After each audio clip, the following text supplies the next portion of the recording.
Evening, this is the Instruction and Support Services Committee meeting of May 28th. We are starting at 5:46. It is my fault. I was late getting here because I misplaced my keys at home. I just apologize to everyone in the room, and I'll apologize to the public for having a senior moment. And we'll start. We have a full committee. Mr. Woodson is online and Mr. Benham Grajales is here and I'm the chair. Also in the room, I see Mr. Medina is present. Mr. Sakalovic is here. I don't believe anyone else is online. And we have numerous administrators here, too many for me to know everybody's name. So I won't bother trying to go through everybody. And we'll get to business. Item 1 on the agenda is the approval of the minutes for the last meeting on April 23rd. I have a motion to approve. So moved. I'll second that motion. All in favor, aye? Aye. Aye. Mr. Woodson, how do you vote? Aye. Okay, thank you.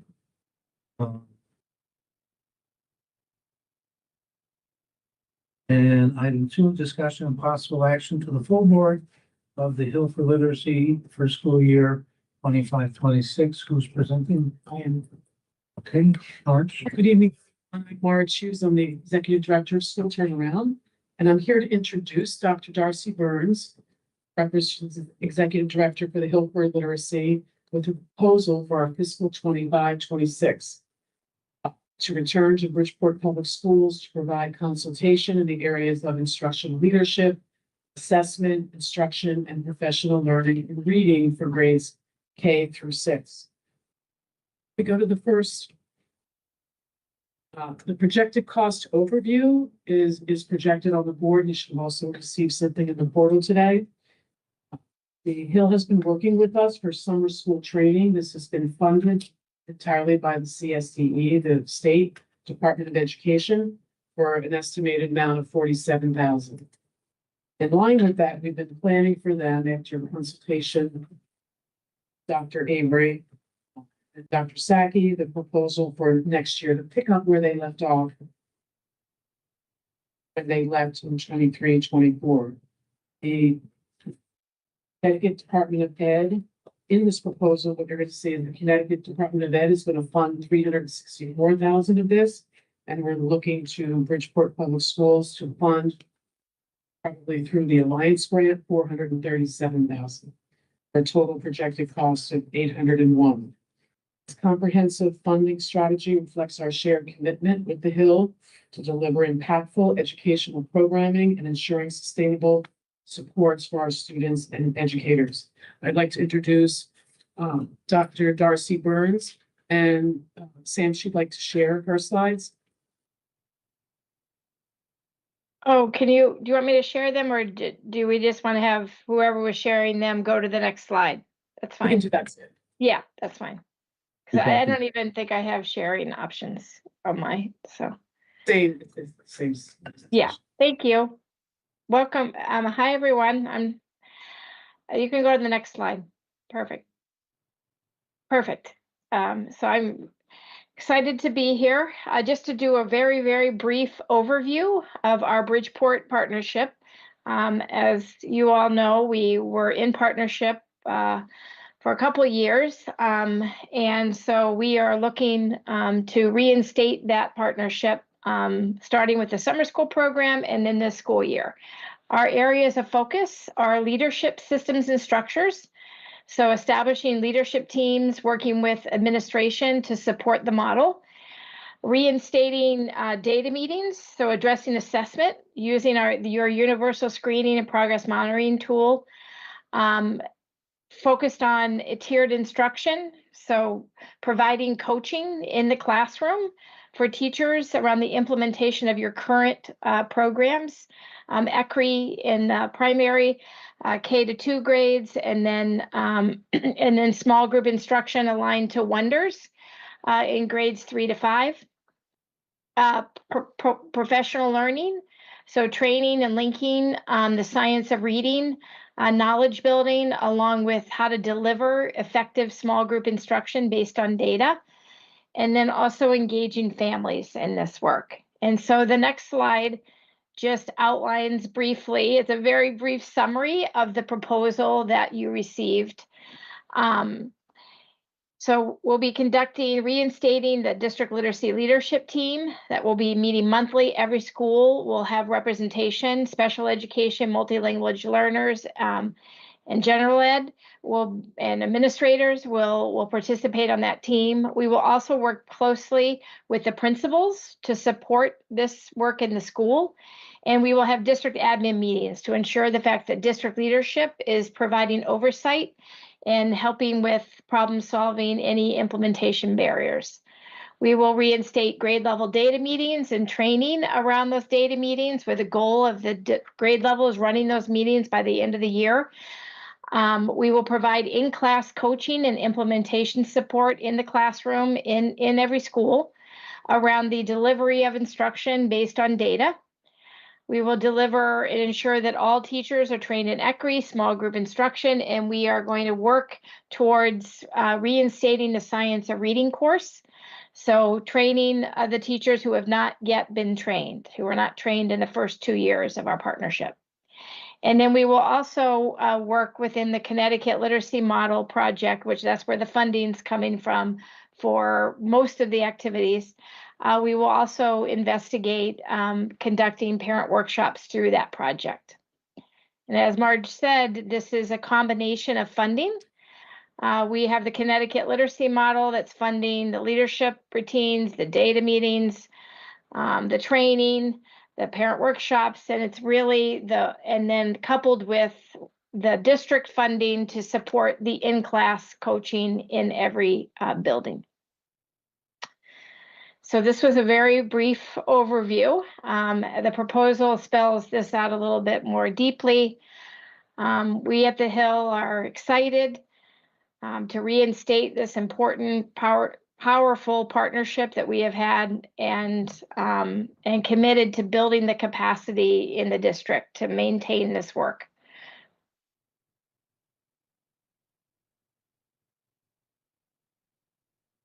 I don't know if anyone has any questions.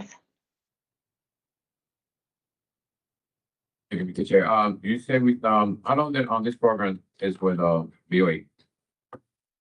For this proposal? Yeah. 1 year. 1 year. So this will be the first time 1 year.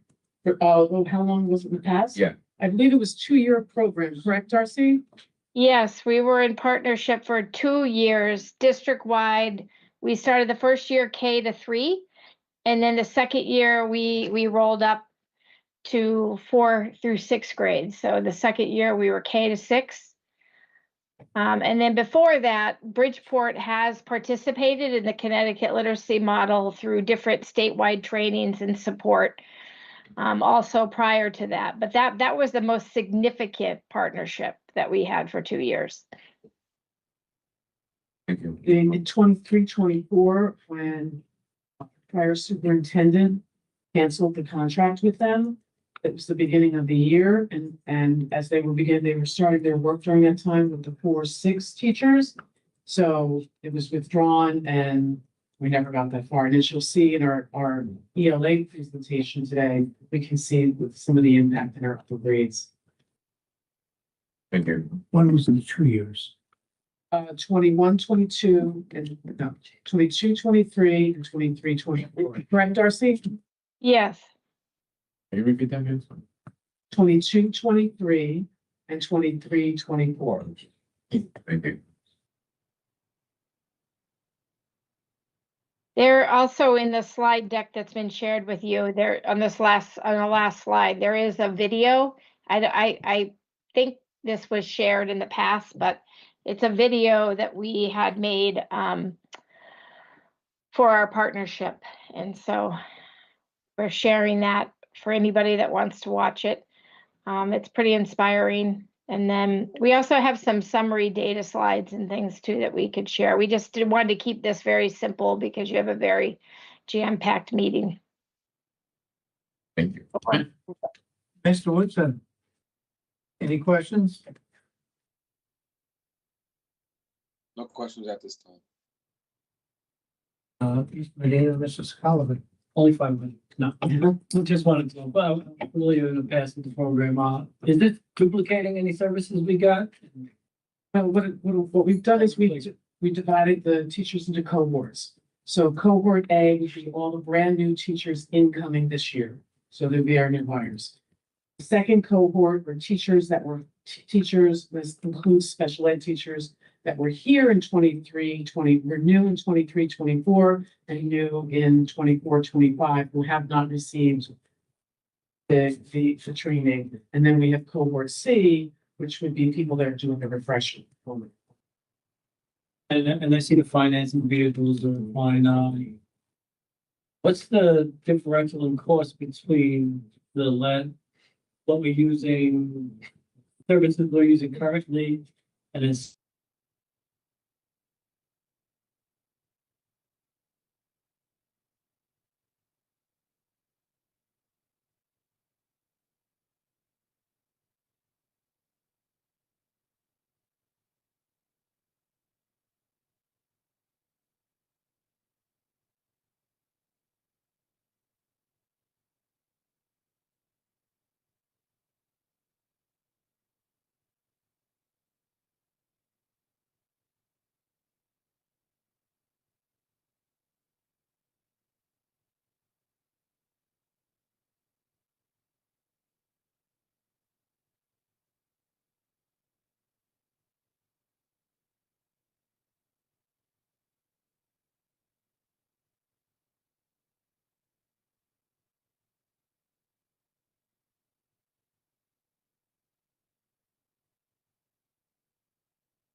song about that.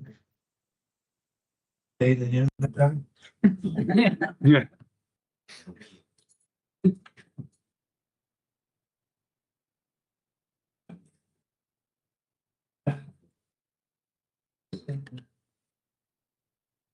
The movies, you have the guitars. The guitars. I'm sorry.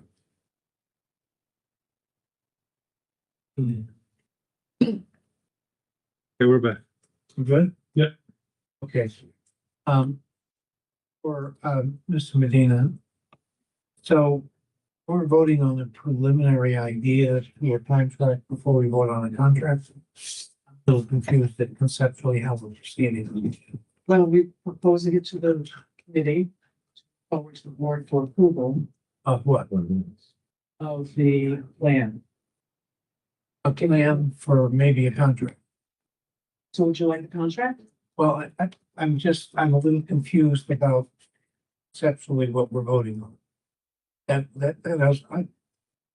We're voting on the Hill returning next year and for a cost of $437,000 to the district, Right, in addition to the state funds. right. And Then we can have a without, contract. without a contract,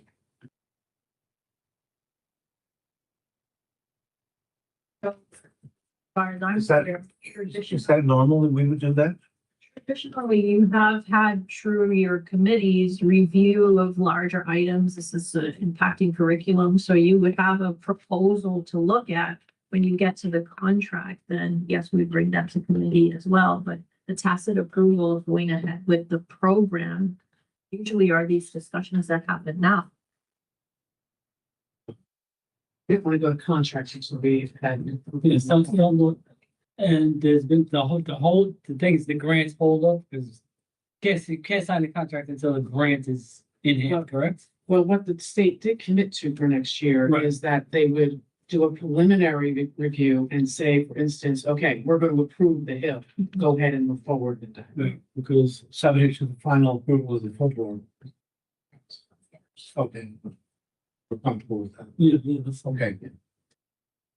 Come to me. All right, I'm comfortable. Full board's gonna vote on it, so I'm not gonna. I'll let it at a committee level. Any other questions? Mr. Medina, I'm sorry. You had questions? Go through the chair. Yeah, I'm just surprised that some of this details wasn't here. I was looking through this. And this is not by committee, and some of these details wasn't in the portal until maybe an hour or two ago. But I see this travel expensive here of excess of almost $20,000. How is that being assessed? Yeah, I see in the top paragraph that this is a Zoom, and a hybrid model of the face-to-face and Zoom meetings technology for delivering the services, it says. The mileage, and correct me if I'm wrong, Darcy, the mileage is based on the in-school coaching. So Yes. coaches are going into schools and doing the coaching in the schools. Am I correct, Darcy? Yes, exactly. So we have mileage associated with the Hill facilitators going to the schools and providing coaching. So that's calculated based on the number of coaching days. And it's based on the federal, mileage rate of, I think it's like 57 cents now. And then we have a tracking mechanism at the Hill where our facilitators submit their travel, and then that's what we use to be able to bill the district. And so that estimated travel, that's an estimated number. We only bill the district for what we travel, for what the ultimate travel ends up being. But that's based on the number of days of coaching. The other meetings are not calculated into that, like the district literacy leadership team, that will happen over Zoom. The principal meetings, at least the ones where we bring the principals together to meet with them, will be over Zoom. I'm sure there will also be some principal meetings at the building level too, but those would happen on the coaching days. It wouldn't be an extra trip to the school. Chair, so the coach, each school is gonna be receiving 8 different days of coaching, is that correct? Yes, yep. Every school will get 8 days of coaching. Yeah. K-6 grade level. K-6. And then Will, if you go up to the proposed budget under the quantity, those are the number of visits or meetings for each of these line items. And the state is funding that portion of it. On the top, Yes. So for instance, district admin meetings, district leadership team meetings are 4. Principal meetings, 12. And so forth and so on. the chair, this is a lot, so, and I agree with you, too, the chair, that I don't understand why there's in a contract, why we're trying to vote on something to move to the full board. For approval when we don't have what we're really approving technically right now in front of us. And there's a lot of other things that we need to ask questions on, so I agree with you wholeheartedly, because I'm not understanding this neither. But can I ask you what specifically you don't understand? Again, we don't have a contract, so we're moving something, according to what I heard earlier in your discussion, that we're trying to move this to the full board according to what we're reading here, but then the contract's gonna come to us, come back to committee, and then go back to the full board. And I think I'm confused about that process, because usually I think all that stuff should have been hashed out, you know, the funding, what we're doing, and then when that is hashed out, again, I've only been here a year, a little bit over a year in the board. That's usually the process that I've always heard, even in my tenure as a parent, visiting all the school board meetings and things like that. So usually that's what I see. I never see something going to the full board and then going back to the committee again, and then go back to the full board. It's usually hashed out in committee and then moves to the full board when it's all hashed out, because that's where the decisions are made on that board, at that regular board meeting. So that's why, I mean, I'm not understanding. This just got to our portal less than 2 hours ago. This stuff wasn't on our portal whatsoever. This morning it was, I sent it to Danielle this I morning. can show you the dates and times our portal was not.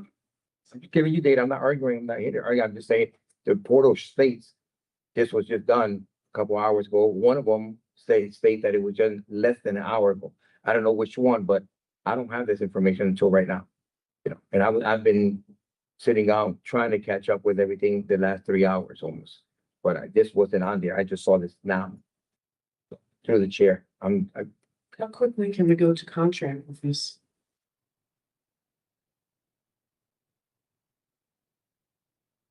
Discussion with finance. Because you would need a fund source for.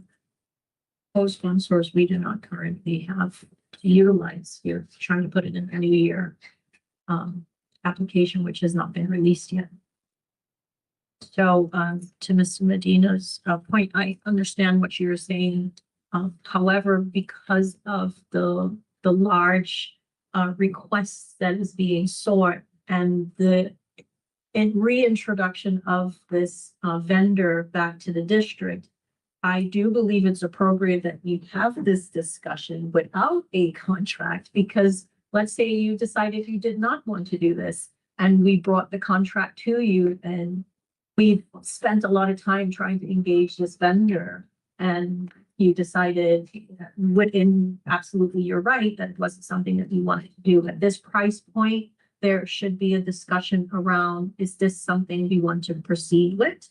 And you should be discussing that at this point. The explanation of that there is a fund source and that there will be the proper, checks and balances with the contract, et cetera, is absolutely what we should be doing.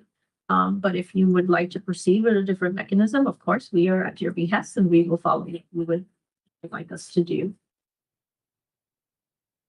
I understand that concept. There are some vendors that have gone before the board in the last year that we would tell you tonight, we're not interested in proceeding with. This is not one of them. And so I understand you're wanting to get an initial reaction from this committee. We no longer have a contract committee. And so this is the committee you want to get a preliminary reaction from the board. And so you're going to get a preliminary reaction from the board.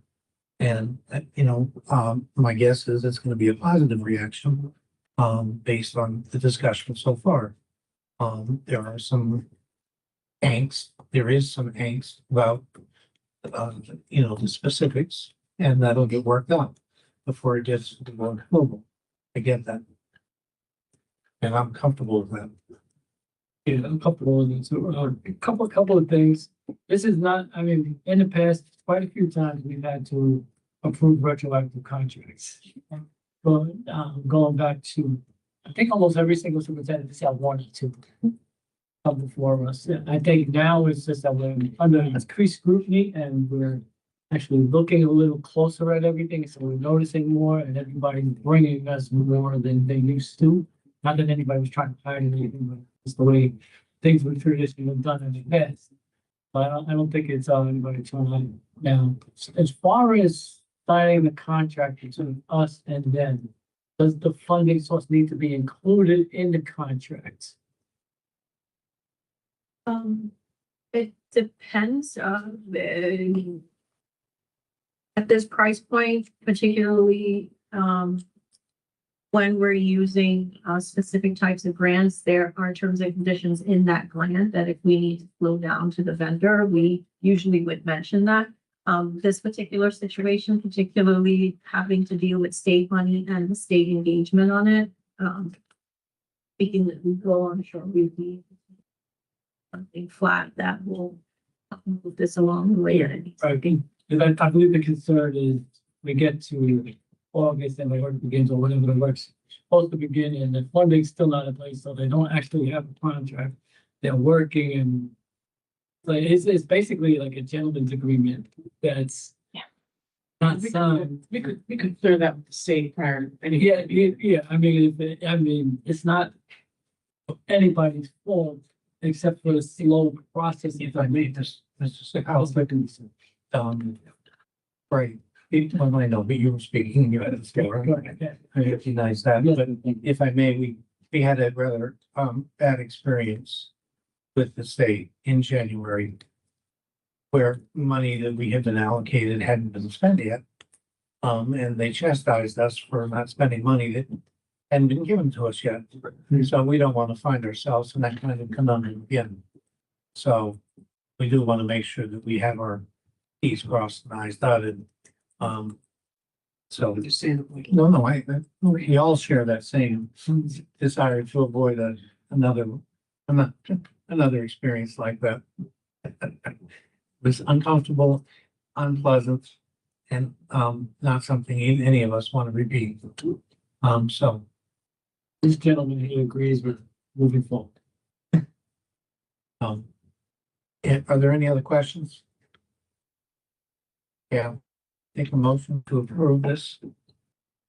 Okay. I need a motion. Oh. One moment. Yep. There you go.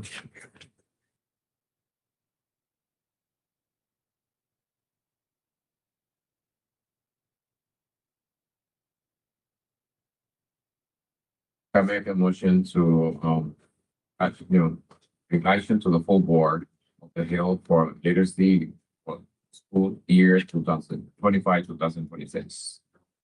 I second that motion. All in favor? All right. Aye. Mr. Woodson? Nay.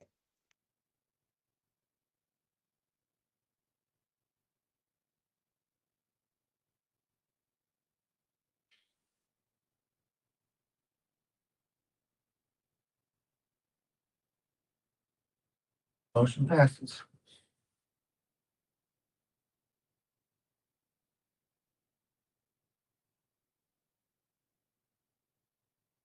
So on the agenda, we have review and discussion of plans.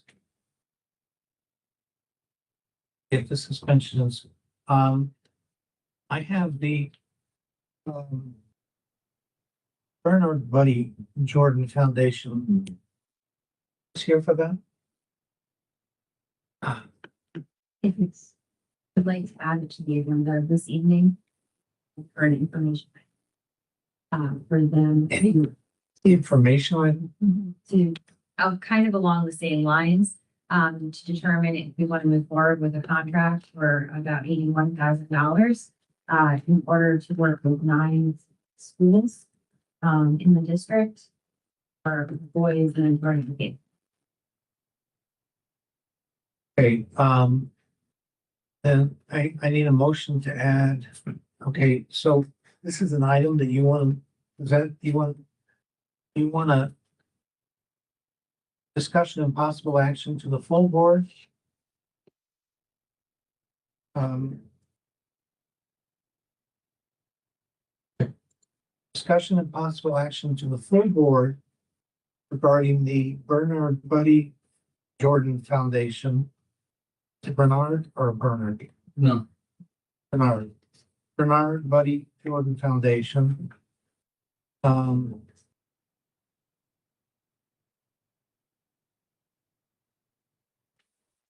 brothers. On title. Okay.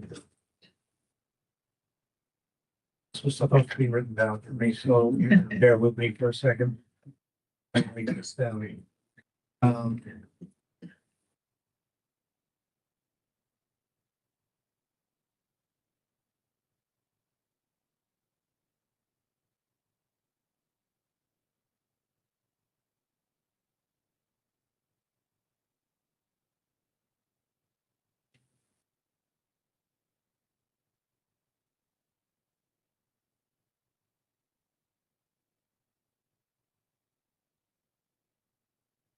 I'm in Bernard Buddy Jordan. The brothers table, I'm here, brothers brothers. table, Bernard Buddy Jordan Brothers table. Table. Mm-hmm. Table, Table. Okay. mentoring, Okay.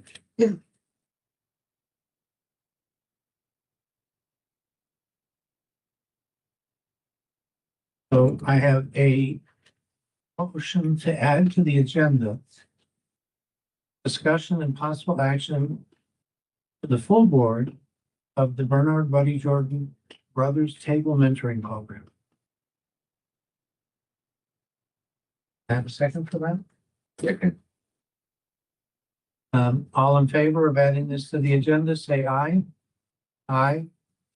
Mr. Woodson? Aye. Okay, so all have voted to add it to the agenda. And it is added as item 3 to the agenda, and we'll subsequently move the other items down on the numbering. And if you all want to make your presentation, it's been added to the agenda. So, I'd like to introduce Natasha from the, Bernard Jordan, Buddy Foundation for the Brothers Table Mentoring Program. They have been in our district and working with our youth, specifically our boys, for this year and in the past. And they are here to talk about next school year, 2025-2026. And they're going to tell you a little bit about the program that we are hoping to incorporate into the Bassett High School. And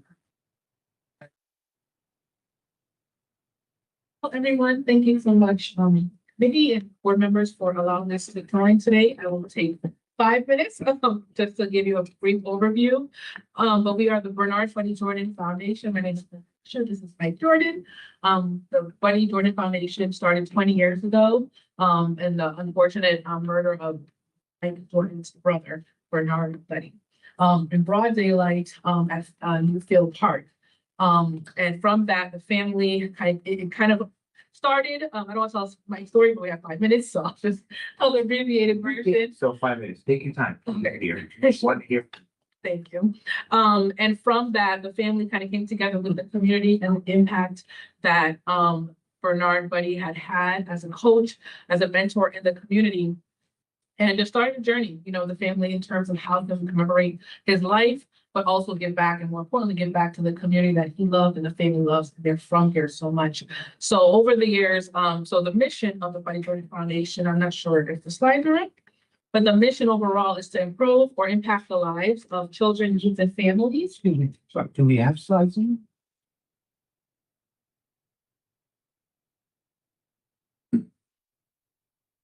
the way I do. There you go. And we can see. You do have, you can take a breath. Oh. Between words. I think I just. Yeah.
So the mission of the organization is to improve the lives of children, youth, and families by addressing trauma, in particular that these groups face as a result of exposure to violence and stresses unique to urban communities. And we know in a community like Bridgeport, that's the majority of our children in our schools. And over the years, the Buddy Jordan Foundation has done that in a couple of ways. We do, and we still have so 3 signature programs. One is a virtual therapy and yoga program for adults 18 and over. And this group meets throughout the year. It was in person, and since COVID, they found a nice virtual community that they have stayed in touch that made sense for them, and that continues to grow. We have our arts program. We're currently actually in partnership with Westport Country Playhouse. We provide to work with our children, again, as another way for our children to face the trauma that they face, that they often deal with in different ways, and introduce them to the idea of the arts and creative ways to address the trauma. In fact, 2 years ago, we took 5 Bridgeport High School students to Hollywood, California, who went through a process through our arts program. And they were 5 lucky ones to go out there. And again, our hope is to expose kids through the arts to who have faced violence and other traumatic experiences as a result of living in urban communities. And that's something we're hoping to continue to do. We're very blessed to have this partnership with Westport Playhouse right now. And from that, we hope to identify another group of kids to have that same experiential experience in California. And then our third signature program is what we're here to talk about today, which is, next slide, the Brothers Table Mentoring Program. And that program is so funny that I happened to walk in here, Mr. Joe has our this document. I haven't seen it about 8 years now. About 8 years. So this document was created, the board here, Council of Great City School Ad Hoc Males of Color Committee. For those of you guys who've been around long enough, you knew about this committee back then. I sat on with Joe and a bunch of others. And we were tasked with looking across the district and trying to figure out, what do our boys need? Our Black and Brown boys in particular. We met about 1.5 years, 2 years of this committee. And one of the things that we did was bring 300 people together across the community to engage in this conversation. What do our boys need? There's clearly an issue where they are at the top of all the charts that are wrong in terms of suspension and expulsion, and at the bottom of all the positive things like, progression, graduation rate and test scores. So it's a real issue that unfortunately continues today. Out of that committee and that conversation we had with over 300 people, where we broke them out in groups of 20, I believe it was a wonderful community, just, our community getting together around this issue. And we had 20 separate community conversations that night. And out of every group that met, but what rose to the top was mentoring as a strategy that our boys desperately lack and need. And the committee took that information. A lot of other strategies solutions were recommended, but that really stuck in terms of something we can all do now, is provide more positive young adults in our kids' lives, the young boys' lives, And from that, we had, the high school team around the table, and I was there as the community, kind of connection. And that is where Brothers Table started. It was literally from the ask of the community and the school district, of what do our boys need, and we've been really fortunate enough to bring that program to the Buddy Jordan Foundation, which has basically housed us for the last 5 years, and we've grown and seen a wonderful, partnership, obviously, with, the community and, the last year with the school district. So we exist to do really 3 things. Create brotherhood, our boys, and it goes back to the start of this foundation, right? With Bernard Buddy being murdered by a fellow male, creating brotherhood, so our boys see each other not as enemies, but see each other as allies. And so that whether they're in the same school or across, we know there's issues with, different parts of town and different schools. And our hope is to bridge that gap and to really create safe spaces for our boys, not only within their own communities, but especially across, so that we're not running into things in the community that seeps into our schools. Mentorship, the idea of bringing positive male role models that meets with our boys, that spend time with our boys. If you guys, know, as you probably know about mentorship, when it comes to mentorship, it's really difficult sometimes to find men who are able to dedicate their time. And we've been able to, figure it out. There's still, areas that we're growing. And I think this partnership can help us even grow more when it comes to getting our men in the schools. But mentorship, and that's also why, in fact, we don't have like a one-on-one. It's a group-based mentoring that we implement, which has helped to serve many reasons. One, that removing that pressure, that need for one-on-one. And therefore we are able to provide our boys with a meaningful, deep experience without having that, our one boy don't have a mentor, another boy. In the group piece, we create community, and we're removing that pressure of a one-on-one. And the beautiful thing about that group-based mentoring is boys need community. And oftentimes they run into issues because they don't have. So rather than keeping them again on their own in the streets or in the community, out of a positive environment, they're gonna search for it somewhere. So why not create it in the schools or in our, within our walls of the Brothers Table? So that's the third pillar, is we create community within ourselves, but we also bring community in. I've been talking to M&T for the last 2 years to try to get them in to one of our programs, and they're ready to come. So again, another exciting thing we're going to bring once we're established in the school for the full year is partnerships like M&T Bank and like other large entities where they have males of color that can come in groups and show our boys a different thing. So those are the 3 pillars that make up Brothers Table. Next slide. And again, we have 2 models that we currently operate. We have, we continue to do the community base, which is where we started, or how we started rather, where we meet 2 Saturdays every month, because our idea again is to bring boys from across the city, not just in one area. And then we have our school-based program. And as you might recognize, some of these boys, we've been around for a long time now. You would probably not recognize half of them now. They're so tall and like have beards. It's really wild to see them. But that's, one of, I think year 1 or 2 when we started, that we had that picture taken. And so we have 2 programs. We have our community based on Saturdays, which is open to all students in middle school specifically. And then we have our school based, which has been growing the last year, the last 2 years, but especially this year, where we're in 3 Bridgeport schools right now. 2 middle schools and a high school. Next slide. And again, our objectives is really simple, right? We want our boys to feel and they have a consistent safe space to share their thoughts and feelings. We do have licensed clinicians that run our session, because again, anything can be, can come up in these sessions. And while we make it clear, this is not therapy, this is not, a place to go too deep, but we do want the boys to share what is happening.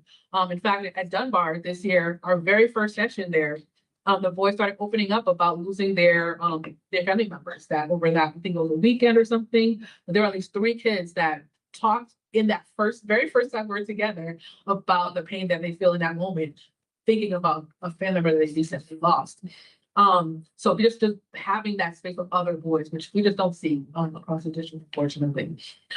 Boys feel like they have a trusted adult. Again, these sessions are run by a facilitator and 1 to 2 other adult men who are in the group with them. Boys feel like they're part of a community. We're called Brothers Table. We want our boys to feel proud of being part of Brothers Table. And we want the boys to have a positive outlook for the future. You can't be what you can't see.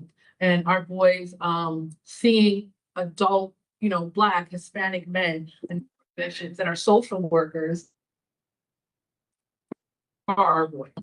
So those are the 4 things that we aim to really impact through having Brothers Table at each of the schools that we are at. So the next one just shows you a little bit of our impact to date this year. In the next slide. So again, we launched the program since 2019 as a community-based program. We've engaged 75 men in the community-based program alone. We've engaged 3. We have, since 2024, we've been in 3 middle schools and 2 high schools. We actually even started in a New Haven high school, but we decided we really want to focus on Bridgeport. We did have that experience. That could have been exciting, but we really want to focus here on Bridgeport first. And we're slated to start with Lighthouse over the summer to go into 6 new additional schools. So I'll put us in 8 schools over the summer. And then we are in a pending opportunity with Governor's Partnership Prevention, who has voted us into their grant to expand our presence at Harding High School right now. Right now, we work with Harding High School with their student leader athletes. And that was a great partnership because we also brought the University of Bridgeport basketball team, which was their mentors. And that was just an amazing, just the ideal way we want this to work. Kids are seeing older males and they're building those partnership relationships and seeing again what's possible for their future. And then we have a podcast that we are potentially launching to raise the voices of just men in our community. So our boys again have more examples to see, of what they can become, what they can aspire to, and positive examples in their. So I'll tell you a little bit about, I think I talked a little bit about our format, but just to go over that really quickly. Sessions are 45 minutes to an hour. Our community-based program, the next slide, please. Our community-based program adds an additional hour where we have also a basketball clinic after we do our typical session. But in the schools, our sessions are 45 minutes to an hour, and they follow the same pattern of consistency and certain things are very key to how to do this work. That is, we open up with community circles. So how do you feel? How are you feeling in this moment? We do have a module we'll go through really quickly where we introduce the topic of that session. We go through 5 modules throughout the year. Once we have a large group discussion about that topic for the day, that's when we break out into the small mentoring groups. So where the mentor has 3 to 5 students that they're particularly responsible for. And then we close every Brothers Table in a closed-out circle. And that's a way of not only gauging how students felt about the conversation, but it's immediate feedback to us as to how we're doing and how we're being received in terms of the session and what's being shared with students. Next slide. The 5 modules that we go over is each is about 8 to 10 weeks. So we really get deep in each of these areas of personal. The first one is personal exploration. Who are you? Who do you want to be? And who are you not? So really answering those, we really go deep on those questions. Once we go through this who are you module, it's personal development. What do I do? What am I here for? Like, what do I like to do? What do I not like to do? How do I develop the things I'm good at? How do I avoid the things I'm not good at? Then care for others. Once you kind of have a strong sense of who you are, now it's like, how do I care and extend that to other people, whether it's family members, whether it's my brother, my fellow brother, whether it's relationships, how do I treat, females in my life? So we go with the boys through caring for others. Then we go through sense of responsibility. How do I, as a young man, have a sense of responsibility. What does that mean, responsibility? How do I grow that and become a young man of society that produces positive things? And that sense of purpose, as an individual, as a person, as a man, as a leader, what is my purpose, ultimate purpose? And this is cyclical in the sense that, we start with fifth graders and we go up to the 12th grade. I'm sure all of us in this room probably ask those questions of ourselves every day. So it's a cycle of life where we're continuously asking, who am I today that I wasn't, a year ago? What do I like? What do I look like? What no longer serves me? And what is my purpose now? So it is cyclical on purpose in the sense that we know our boys are growing and developing. And our hope is by the time they get to high school, they continue this cycle of asking themselves these questions and answering them in a positive way and in a positive way. So that really brings us to the end. So the next slide just talks about what the year looks like. I kind of just spoke to that. Each module takes about 8 to 10 weeks. And then finally, the mentor recruitment. Again, we largely recruit, the last slide, sorry, the next slide. We largely recruit young men that are at least 18 years of age for our middle schoolers. And for our high schoolers, we want them to be at least sophomores in college. So we recruit mostly, we're going to grow our recruitment from the colleges, the local colleges. Every mentor must complete an application and go through our onboarding and training process and a background check. And they must participate in ongoing training throughout the year because our work is trauma informed. And, again, we want to make sure mentors are going in to the schools and into our sessions prepared, and knowing what to do if certain things come up. And they, all mentors must fulfill at least 1 year, 1 year with us, because the last thing we want is for boys to feel like they have a safe adult, and next thing you know, the person's not there anymore. So we do ask for that commitment from our mentors. A lot more, which is in the proposal that will be shared with you, but that's just the general overview of what we hope to do in 8 additional middle schools and an additional high school for next year, which will be really exciting. So in picking and thinking about those schools, we wanted to be very strategic and keep it within a feeder system so that we can track data. One of the things I can tell you is that with working with the boys at Harding High School, the team leaders, none of them were suspended since they have been working with the mentors at the beginning of the school year. So we do have a little bit of data on that. Whereas before they started, two had been. So there is showing some growth there.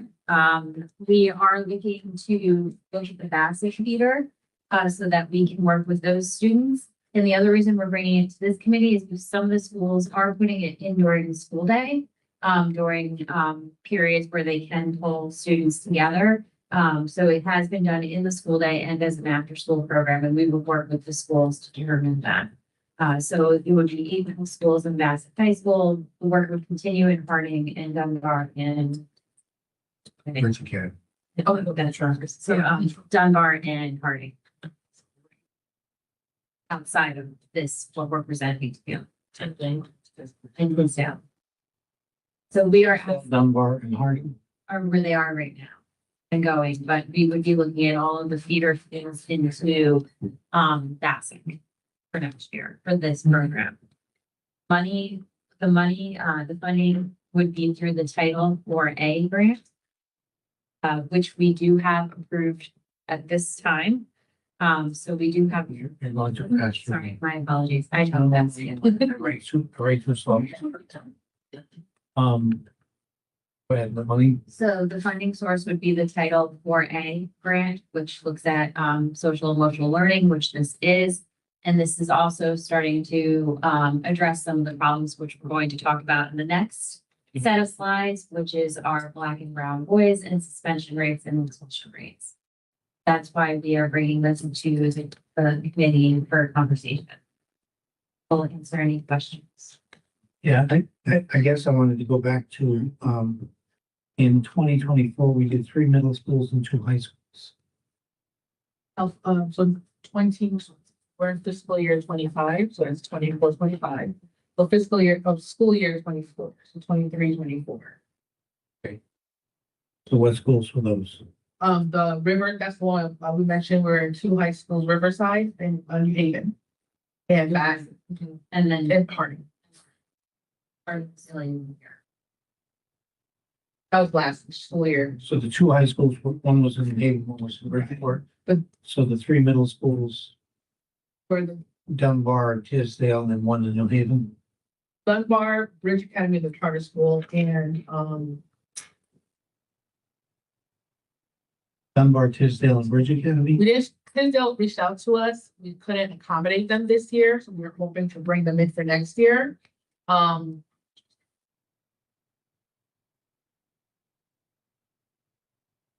Well, sorry, Dunbar had two, that's what it was. Dunbar had two, they had two sessions, that's why. Let's consider it three. So Dunbar had two sessions, that they Two wanted. Dunbar and one Bridge. Exactly. And a request from Tisdale that we hope to be fixed. And then this summer you're doing 6 schools with Lighthouse. Yes. What are those? Oh, the question was prepared. I have the list, 1 second.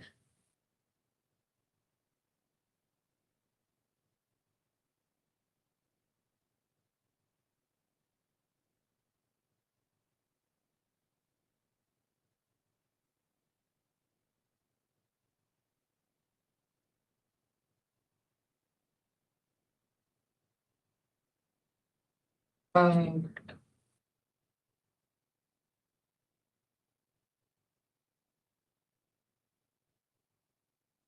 Battalion, Columbus, Carriel, Madison, Marin, and Reed. Carriel, Carry on. Madison, Marin, and Reed School. And we may be getting 3 more that we'll find out next week. After Williams Marin. Yes. Reed, where? Oh, yeah, after Marin and Reed. Okay, so Battalion, Columbus, Carry on, Madison, Williams Marin, and Reed. And, then it says establishing a partnership with the governor's program to expand at Harding. What's the expansion of Harding?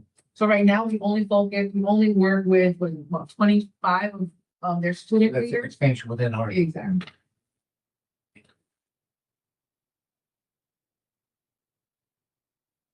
And right now you work with how many? Plus 25 of their athlete leaders.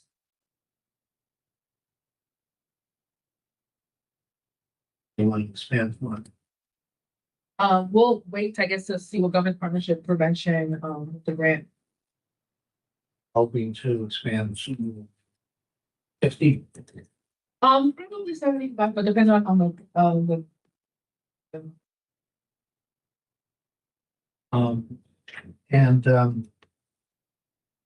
When you say the basic feeders, Mhm. what are you talking about?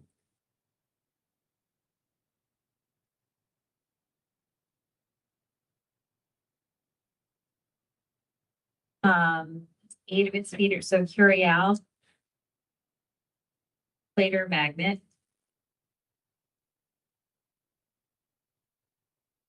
Blacktop. Johnson. Roosevelt. Columbus. Kaya. Bryant. And Bass.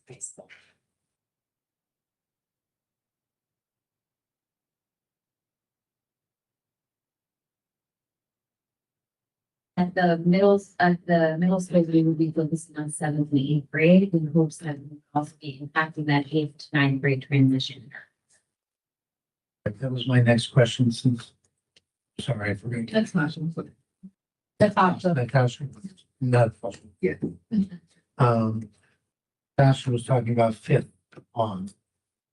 That's why I always confused my 3 middle schools, because Dunbar wanted us to have 5th and 6th grade and then 7th and 8th grade. Well, I understand, I'm a retired 4th, 5th grade teacher. So I understand that you should start at 5th grade. Mhm.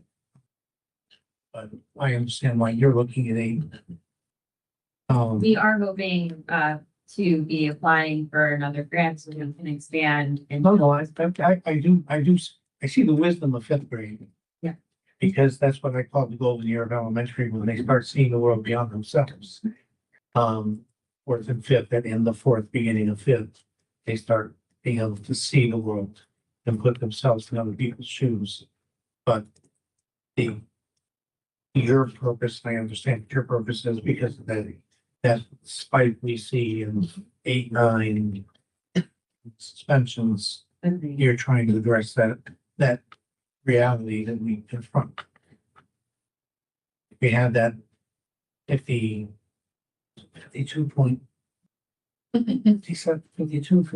million. 57, the money we were supposed to get, we're still funding for, and we could do all that. Community program right now, Saturday program, sorry. I heard you say that. Yeah. It rang with me. Okay, Albert, do you have any questions? Yeah, just one question. First of all, I vote for additional agenda because it's amazing. I've heard about tables for many years. Don't know that, but things like that last minute. I don't like because I like at first it surged, in feet. How much is it gonna cost us? Well, so, Yep, so we've worked it out to be, about, $2,500 per school to run the after-school program, and then the additional funding. We are looking at 81,285 for all of the schools, for 81? the 8 schools. No, the ones that the 81, sorry, I took my glasses off. $81,285.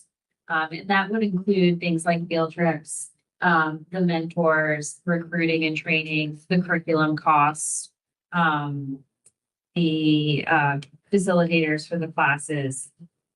And they do go on field trips. They took the kids skiing this year, which I think was a great experience, but I said I'd be sitting at the bottom of the mountain, but they're trying also to go camping. Yeah. And do things that the kids would not have experienced. take them on quarterly trips. We found that for boys, they have to have that outside experience. So this year we went to a Knicks game with them, skiing. We most recently went to the Alvin Ailey Arts little culture, a little bit of different things, expose them to different things. And that's another way we bring them from across their schools as well to meet each other and to build that stronger. So it includes 4 trips. Mr. Woodson, any questions? No, not at this time. Thank you. Thank you. Yeah, to start off, I had no idea this was coming on the agenda. When I walked in and saw the Buddy Jordan Foundation on the table. Shocked, and then some Noel walk in, shocked again. So I sent this to everybody because like I put it there because of the next agenda items with the data. Every single area that I've touched with, whether it's disparities in the suspensions and expulsions, disparities in AP courses, disparities in this is one of the most important rungs and foundations to address that. Is the mentorship program of seeing positive influences. I've worked with the schools before in the past and basically in the inception and sat in on some of the mentorship meetings and very, very positive impact on the community, on the young kids.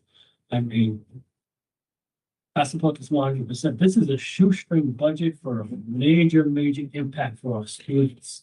You see me on the first one to talk about money. I joked with you, I think a basket for $1 million. But $81,000 for the impact that this program can have on hundreds of students' lives going forward in perpetuity. This is one of the important roles to change the numbers that are in our presentation next. I suggest that get them what they need to move forward.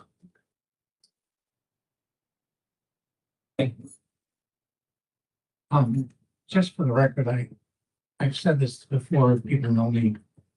My involvement in what I've done with my life started in the early seventies when I started working with juvenile delinquents in Maine.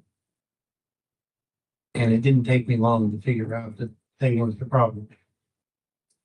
The problem was that our society was failing them. And they were good kids caught up in bad situations. And I've spent the rest of my life working to fix it. And then involved back then, regular visits to the detention center in New Haven, which back then was the third floor of an old sea captain's home. One-on-one work, group work. I coached the basketball team in the YMCA league. We did all kinds of things to try and work things out. And many years later, I ran into a bunch of those kids over the course of my life. But I couldn't agree more about the value of the mentorship and anything that we can do. It's just what I said before, if we got the $57 million that we would get if the state were to raise the education cost sharing formula and change the factors, the weights for special ed and multi-language learners, children living in poverty, then we would be able to start paying for these kinds of services and start addressing the needs of our children, both emotionally and academically. And these are the kinds of things that we need to be doing to help our children. People react to,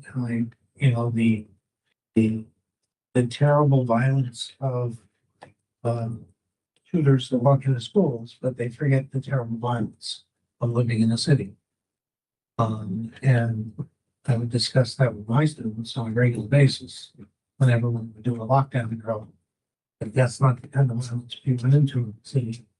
Run into it every day, and our children learn to deal with it every day. And this kind of thing needs to be done more, and other things that we need to be doing for our children. So, didn't know what the Bernard Buddy Foundation, Jordan Foundation was when I was asked to put it on the agenda, and I'm glad we did. No other questions, Mr. Woodson? No, I'm good, Mr. Chairman, thanks.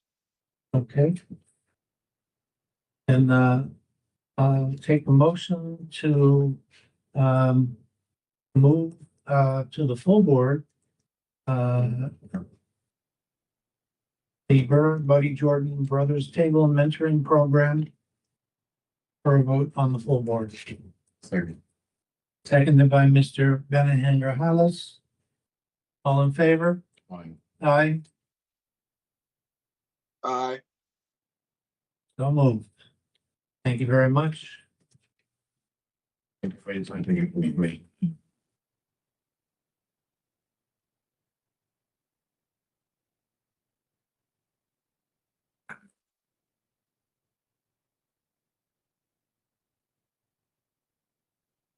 Thank you all very much.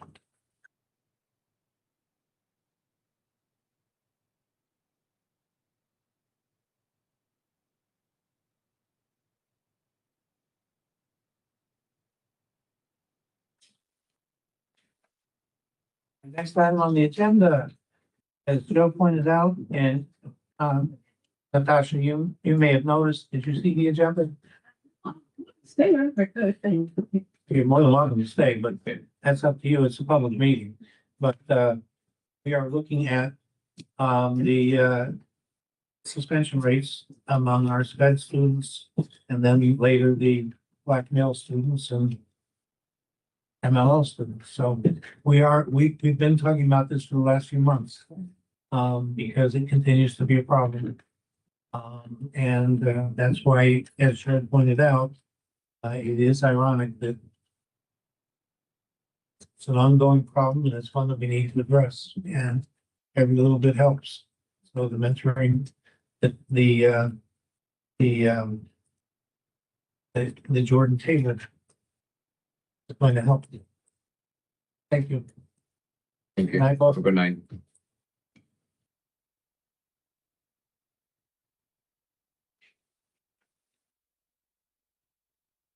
So, this is, we're just item 3 on the, well, item 4 now on the agenda is, review and discussion of plans to implement changes addressing the disproportionate suspensions among sped students with possible referrals to the school board. Mr. Resto and I met with Dr. Fowler and, Dr. Saki to discuss this last week. And the intent of tonight's agenda item is to sort of review the end of the year, what we're going to have in place for the start of the next year. And what we've agreed on the procedures that we hope to have in place and what we're gonna do end this year and then begin the next. That be correct, Mr. Russell? Yeah.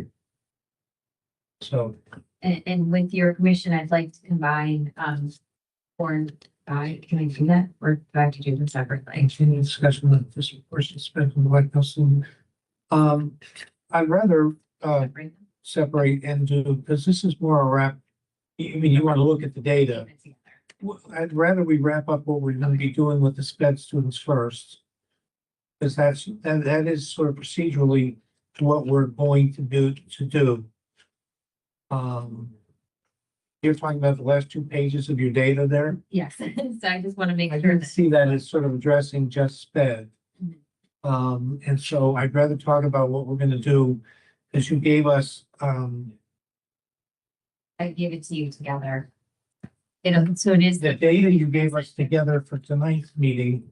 But last week you gave us a sheet letter, with the letter, right? which is one of the things that we've changed. If you go to slide 5, that'll be the special education data that I can share. So we'll start there. Okay, So this is the most recent special education multilingual, and I actually added housing insecurity because we did talk about that as well. yes, For as of this morning from the data management office. So what you'll see here is our ISS for our EL or ML population is 5.24%. For our SPED population, it is 13.85%. They did break it down by male and female, and then in the last column, you see that it is 9.12% for our homeless population. One of the reasons we started to look at the housing insecurity is because we want to talk about also when students are put out for OSS, that if we're not considering housing insecurity, then we're not sure where they're going. And that is something to take into consideration. So on the out of school suspension line, you'll see our multilingual students are at 4.4% for the whole district. They are at 16.7% for SPED. And then in the last line, you'll see our OSS for our housing insecurity students is 11.93. So it's almost 12% for them. For expulsions, wait, Yes. just let me just follow you, say what you just said again. so for out of school suspensions. Yeah. Our ELL students are at 4.41%. Those are students that are not sped. So this is for ELL, not SPED. That is correct. The SPED category is next. Our special education students are at 16.77% of our OSS. And then our our housing insecurity is at 11.93%. So that is overall total. And then for the expulsions, So what's the male, female on this, Jen? that is how many males have been suspended and how many females have been The suspended. total student population or of this? Of the, let me think.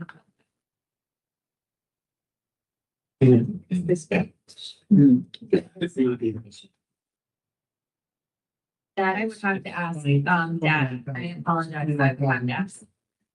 That would be, I would have to ask I will ask that question for you. I do not know the answer, but I will get that answer for you. Okay, because that's why, again, I'm I asking apologize for that. the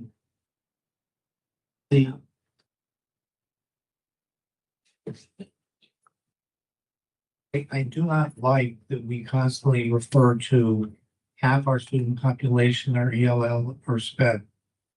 Because it conflates two groups inaccurately.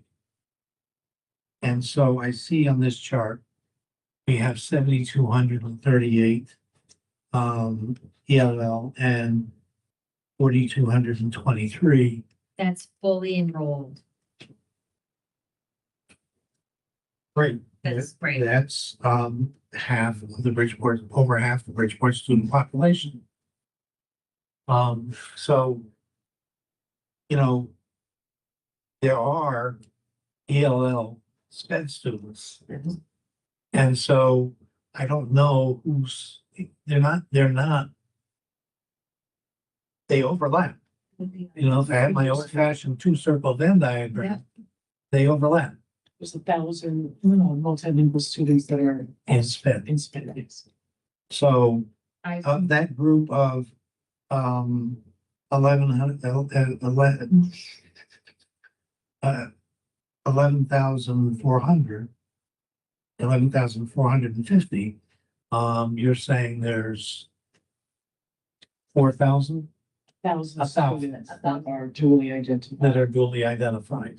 So 1,000 of them are just SPED and 10,000 are SPED and 1,000 are duly identified.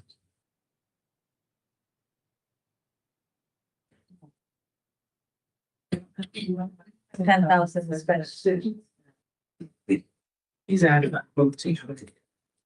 Oh, I see. I'm sorry. You're right. You're correct. Thank you, Miss.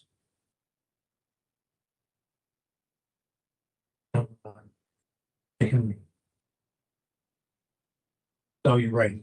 It's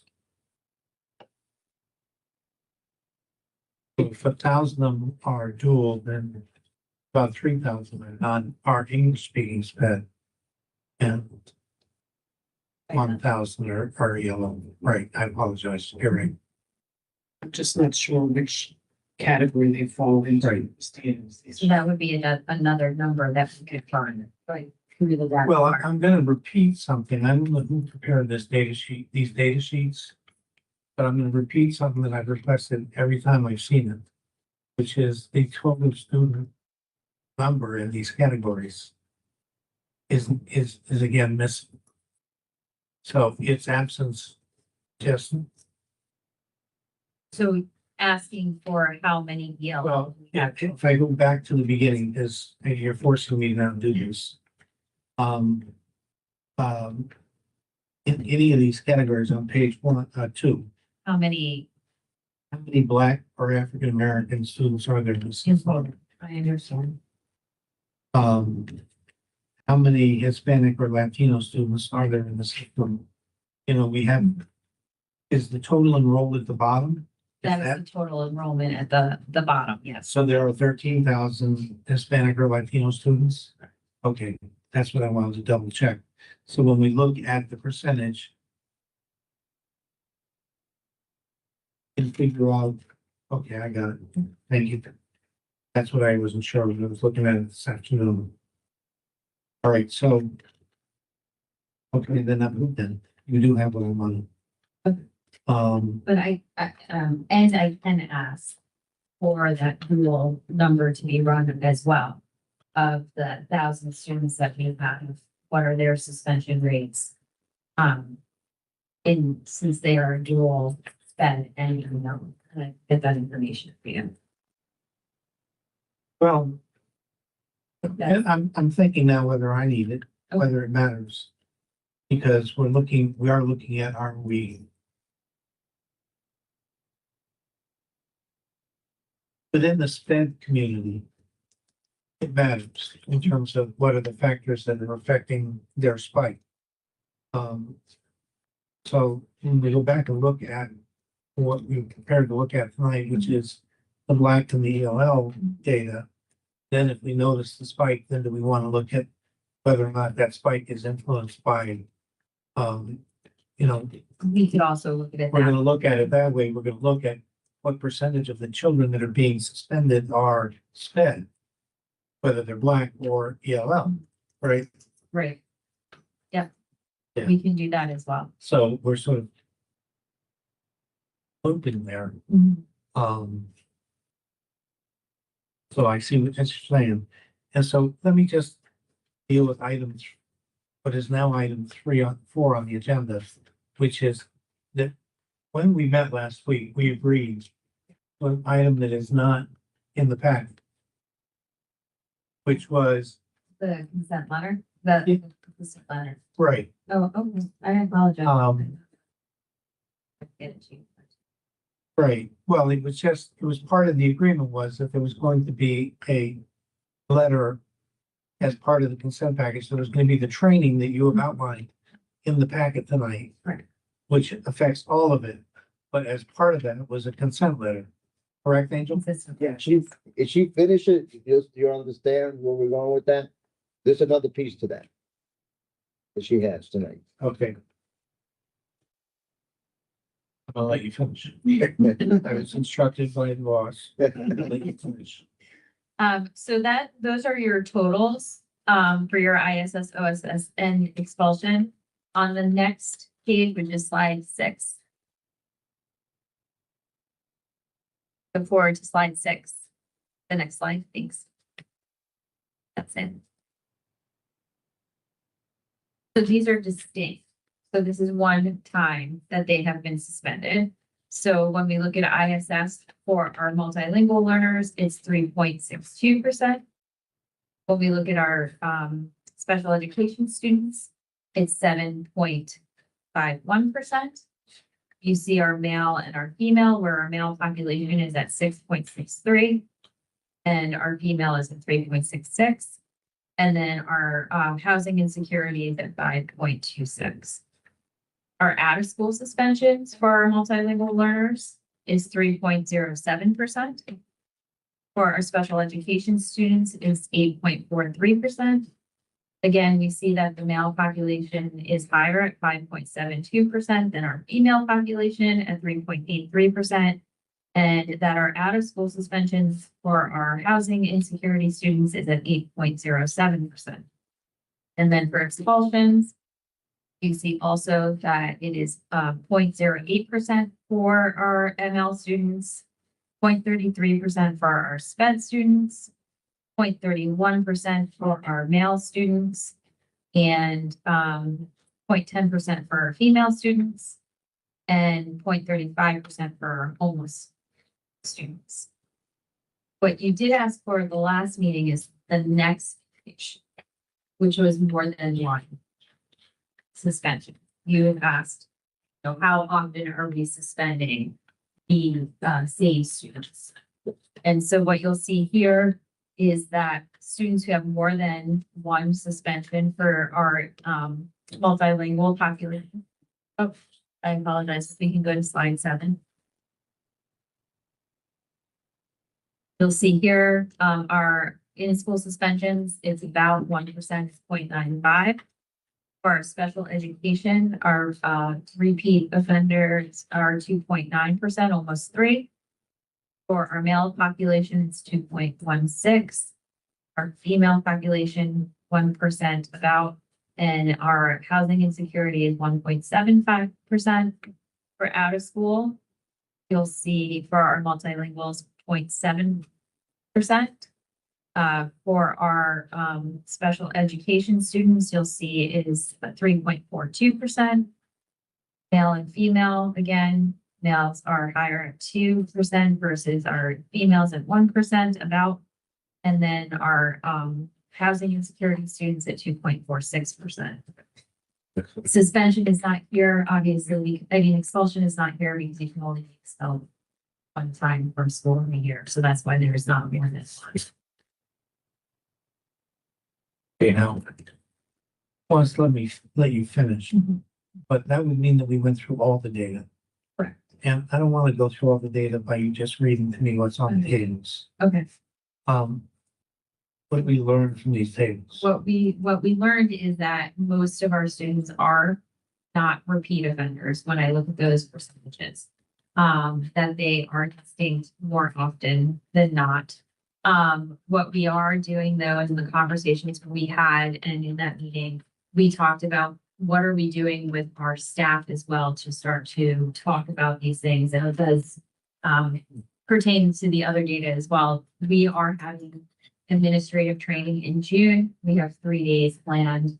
We have a day on challenging behaviors and changes in the law. I read that, but so all this data that we have here is just telling us that the problem is not that we have a small core of kids that are getting suspended a lot. The problem is that we have a lot of kids getting suspended.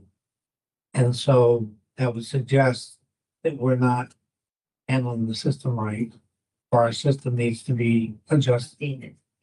So your recommendations at the end here that are designed to reevaluate the rules and readjust the training is based towards that. Yes, yes. So that we'll be This is looking what at. I saw in your recommendations. Yes, we'll be looking at the behaviors, what the restorative practice responses will be to those.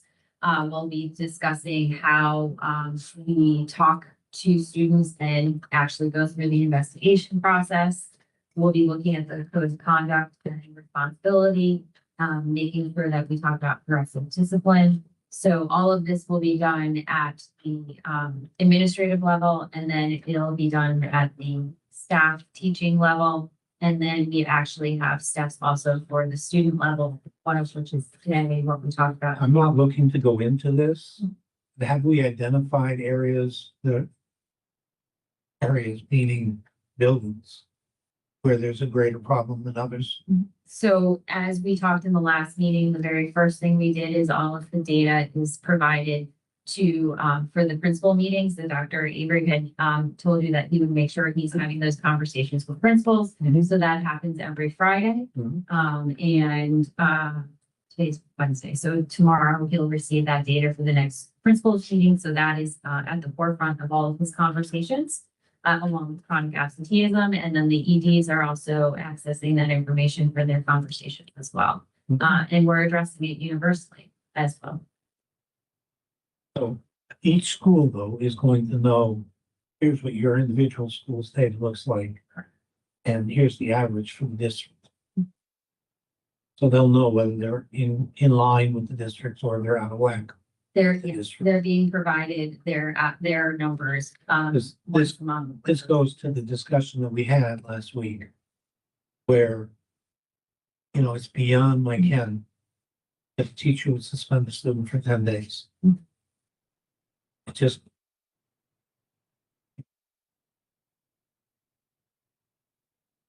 Yeah, I just. And I think, I'm trying to think if I ever suspended a student for 10 days. And so that is. There are teachers that suspend a student for 10 days like that. You know, discipline is progressive. And it's meant to be progressive. You know, and what we discussed last week is, as a trade unionist, as a union, you know, when we negotiate that into a contract, discipline is meant to be progressive. You know, the point of discipline is to encourage somebody to behave well, not to punish. And so we want to, you know, in the spirit of what we're doing, it's the same way with children. It's not to punish them, it's to encourage them to behave well. So when we get the suspensions, we should have done a whole lot more before they ever get there. So. And that's putting in a tiered system, and we'll be talking about that too. And then the letter that you were discussing is on the planning too, of having a consistent letter, which has on the back of the letter a parent's rights, so that they are fully aware from the moment that they're going to see the suspension letter. Yeah. That they, that there are ways that they can follow up and follow through on that suspension if And they're. again, for the record, this is a letter that will be given to parents. And on the back, it spells out what their rights are. Because that has been inconsistently done. But it will be given every time there is a suspension to the parents. Um. Great. Well, I don't need to go through all the data of item 3 and 4, so I can consider it combined. I'm happy to review the planning that you have just articulated. It, you know, if there are anybody that has any questions about any of it. I read it, I understood it. I just wanted you to articulate what prompted you to make those recommendations. I saw it in your conclusions. Do not get this, Joe? Yeah. Okay. Well, 3.4 is the review and discussion of plans to implement change addressing sped students, and 4 is discussion of disproportionate suspensions of black male students. Keep looking at new data, which will include suspensions of MLL students. So we had just, she lumped them all together. So the first few pages are looking at the in black and MLL students, and so it's just, Perfect. Yeah, it was fun. you had the whole package. Yeah, I just wanted to know if you went back into 4 separately, but I do got something about. Go ahead. Just not so much questions and the suggestions for at least for myself. I see data better like this with proportionalities and column graphs. Like versus the population, and as you see right now, you'll see total population suspended, and you'll see total population suspended, and you'll see African American males up here.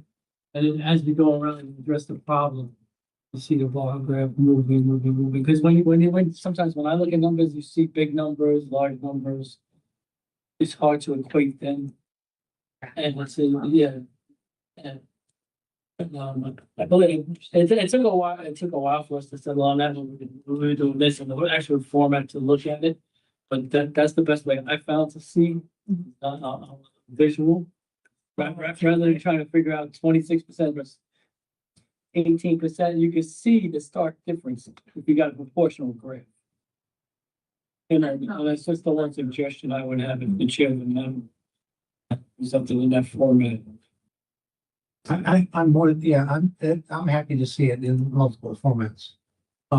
Because I too am visual in terms of wanting to see that. And what I do have is the ability here now to know how many out of how many we're looking at, which we didn't have initially. And that gives me at least the ability now to see. But I'm happy you want a bar graph to be. Yeah. That would be great. Appreciate it. Anything else? No, good, thank you. Mr. Woodson, do you have any other questions about any part of this packet?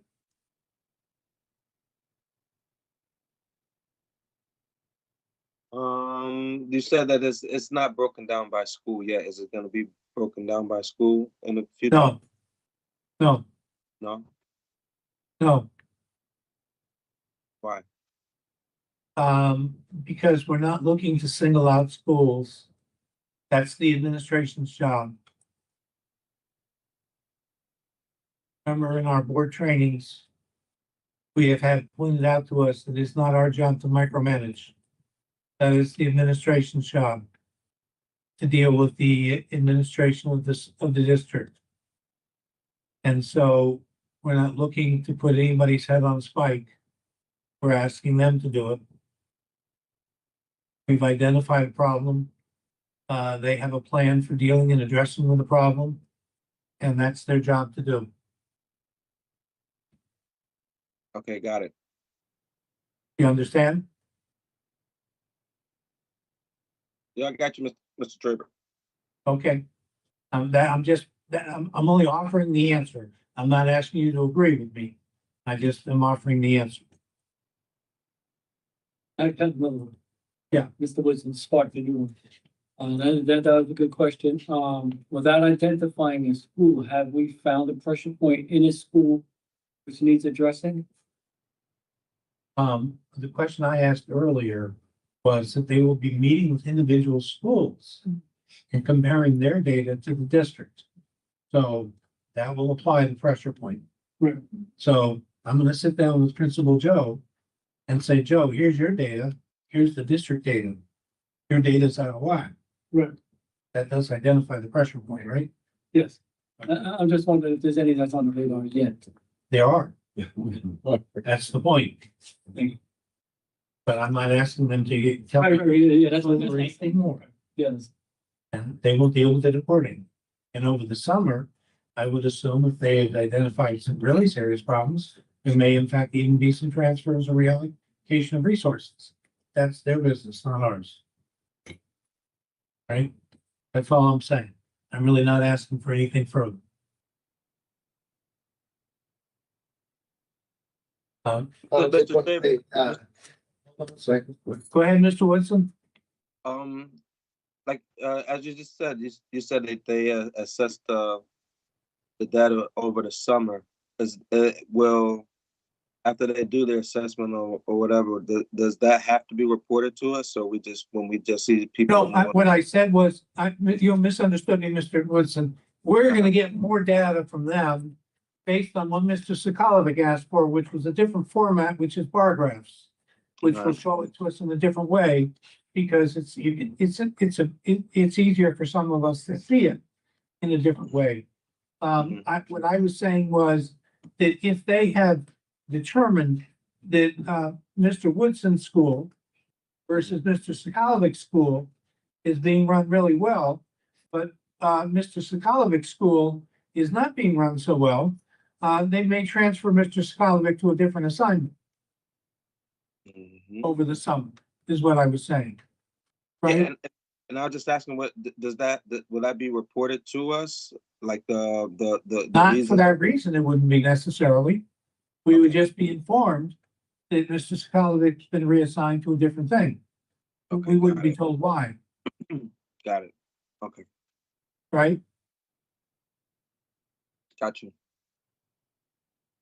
But that is something that you and I would both agree on, that I've been trying to get us more regular reports on transfers and reassignments. We used to get them every board meeting. So that's something I'd like to see updated more often at board meetings. That was for not just administrators, for teachers, for all staff. We used to have a regular report given to us at every board meetings. The public got it at every board meeting. Who was hired, who was retired, who resigned, and who was transferred. And what it was for and what their salary was. It was all given out publicly at every board meeting. So that's something that as we sort of stabilize, I would hope we start getting at board meetings again, because it's reassuring to board members and the public. Who's going where, who's going what. And as I understand, I missed the finance committee meeting last week, but there was a discussion at last week's finance committee meeting about a organizational chart for the district too. He did not present that. Oh. He just talked, just referred to everything. How it would be done was presented and discussed. Yes? He just discussed the fact that he was taking another look at the information. And how other districts are doing it. Yes. Yes, that's what I mean. Is that it was discussed last week, how it might be done and how other districts did it. And how Bridgeport might do it, so that we have a new Bridgeport organizational chart. So we get an updated organizational chart for the district too. So that would be good too. So we have a better idea of who's doing what. Right? More we know, the better. I'm with you on that one, Mr. Woodson. All right. So are any other questions on what ultimately was items 4 and 5? Thank you, Mr. Fago, Dr. Fago. No, we're gonna stop. Yes, did you have something to say, Mr. Russell? Yeah, through you, Mr. Chair, I'd like to thank the committee that put this together. I mean, well done, put together. So now we're gonna go to the full board to make the, paper, legal. No, this is a recommendation. I don't think we need to put it to the full board. The letter, So we can start making copies to, parents. we'll give it to the administrators and then they can start. This is their recommendation that they're going to implement. So it's done. Thank you. You can share it as official. Okay, Thank you. Okay. Thank you. yes, sir. And then we have item 6. Review and final PAC PTSO data and plan for the beginning of next year.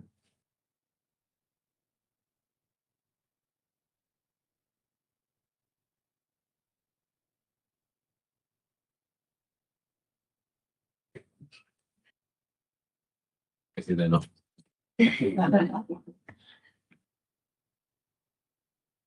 Last question, right? Yes. It's on the board. I'll switch gears. It was not in your package. This report was ran this afternoon. Ah, This way, paper copy. yeah, no, I didn't see it there. People, I don't know who puts it.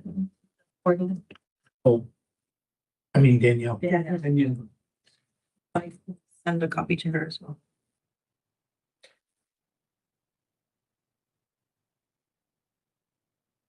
Sorry, I failed to announce myself when I started talking probably about 2 hours ago. Nadira Clark, I'm the Director of Trans Development and I Management. figured it out. Thank you. This is the parent involvement allocations as of literally this afternoon, 5/28/25. You're looking at the information as it relates to individual schools. And so this is and has been broken down by elementary and high schools. Currently, the high schools are at 95.5% of their funding utilized. They were originally awarded $55,783. And right now, there is an available budget of $2,507.24. Excellent work by, I would say, all of the schools. Bassick does have, I would say, probably the most remaining. I will note that this is the district's parent involvement allocation. Bassick does have a school improvement grant. Within that grant, it does have parent involvement funds set aside. So I'm not too discouraged to see that some money is left over for them because they would have to have parent involvement for district-wide programming and specific items related to their school improvement items as well. Yes. I'm in shock, because I know that I work very close with the PTSO president, Mr. Shaw, and the vice president, Mr. Liz, and of course with Dr. Rayola, that they have the amount, because I know what the information will be Ocasio. She do all the process. There's no money left. I'm shocked to a plastic study. I spoke with the president, my president,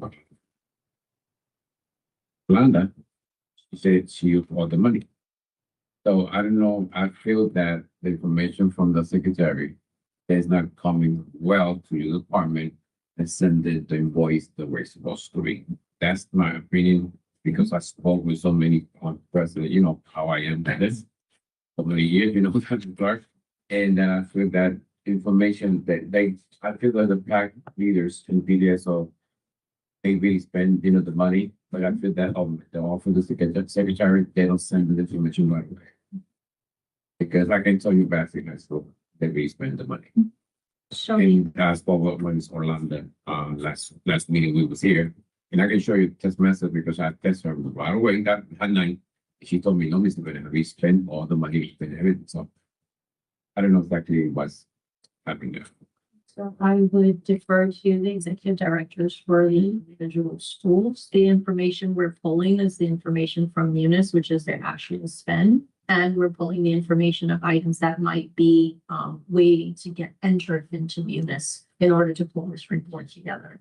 And so if there is a discrepancy, obviously individuals would know that and they'd be able to, provide any incidental information that we obviously would not have known about, but we're pulling information directly from both of the systems that's capturing this information. We can reconcile with our individual schools to see where the discrepancies are. This is fresh off the press as of tonight. So we can certainly follow up on that.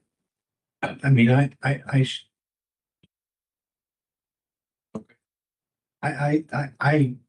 am a neophyte.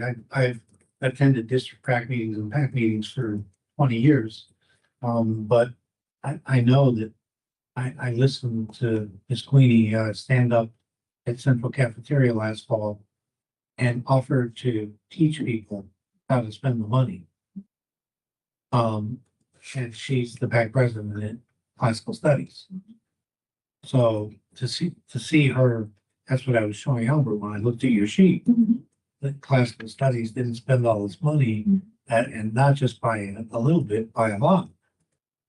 That's just shocking to me because she literally was standing up and offering to come to other people's schools and show them how to do it.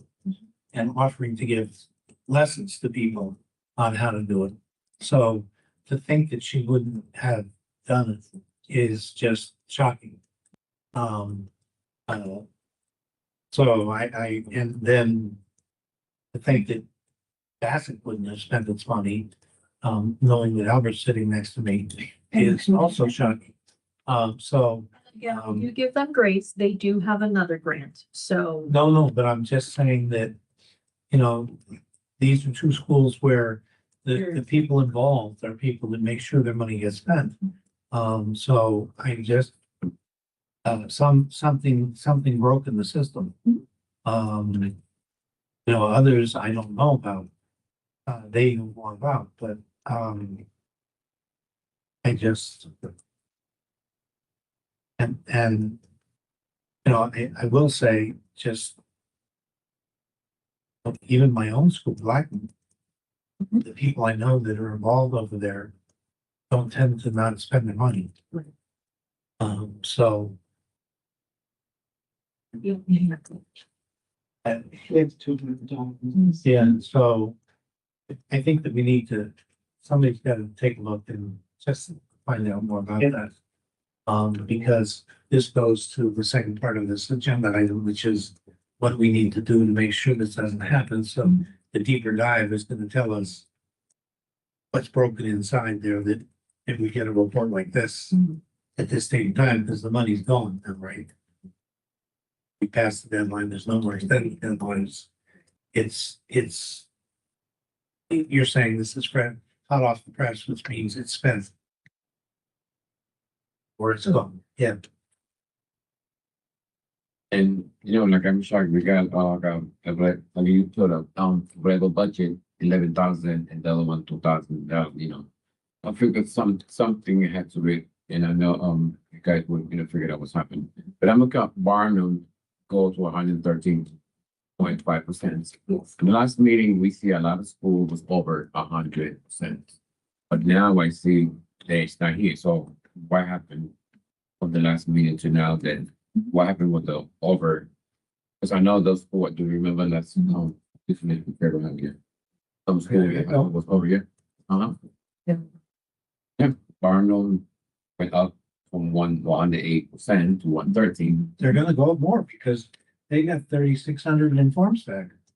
So, correct. And so remember, Like right now, Island, Thomas Walker, there's a lot of schools here that was over 100%, go over. Now here, They're not. they're not. So I'm confused How's now that? how that happened. so if they are in, and I don't have the prior report in front of me. So the last meeting was at the end of April, if I'm not mistaken. So they would have been starting to put their items in so that pending and form stack is either mid to middling. I don't have the report done. As for you. Report for April As much as you can see, because Well, it's. take Allen. Mhm, Allen was at 106% spent. mhm. They had 2,100 pending in form stack and they already were 106% spent. Right, so remember their submissions in form stack at that time need to be processed. That's why you will see the pending and form stack is down to basically just Barnum, which that seemed to be an entry from today that needs to be reviewed closer as to why it was sitting there.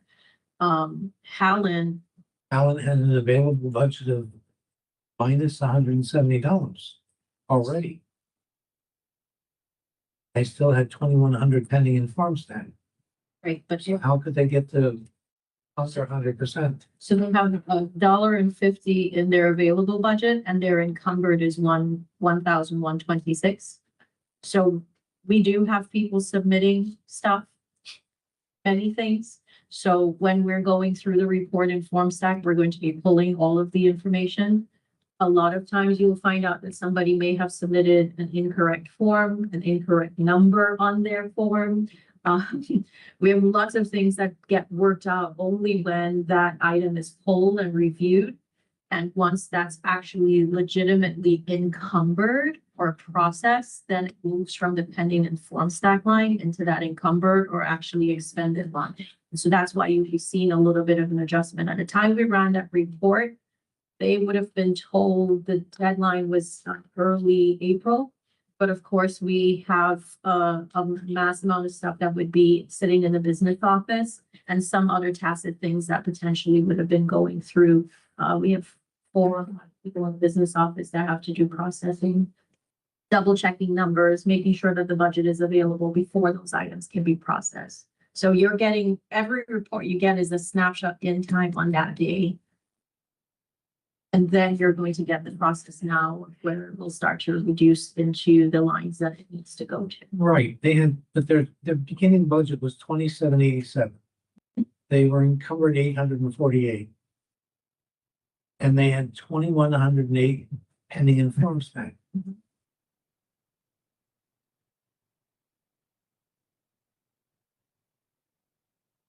So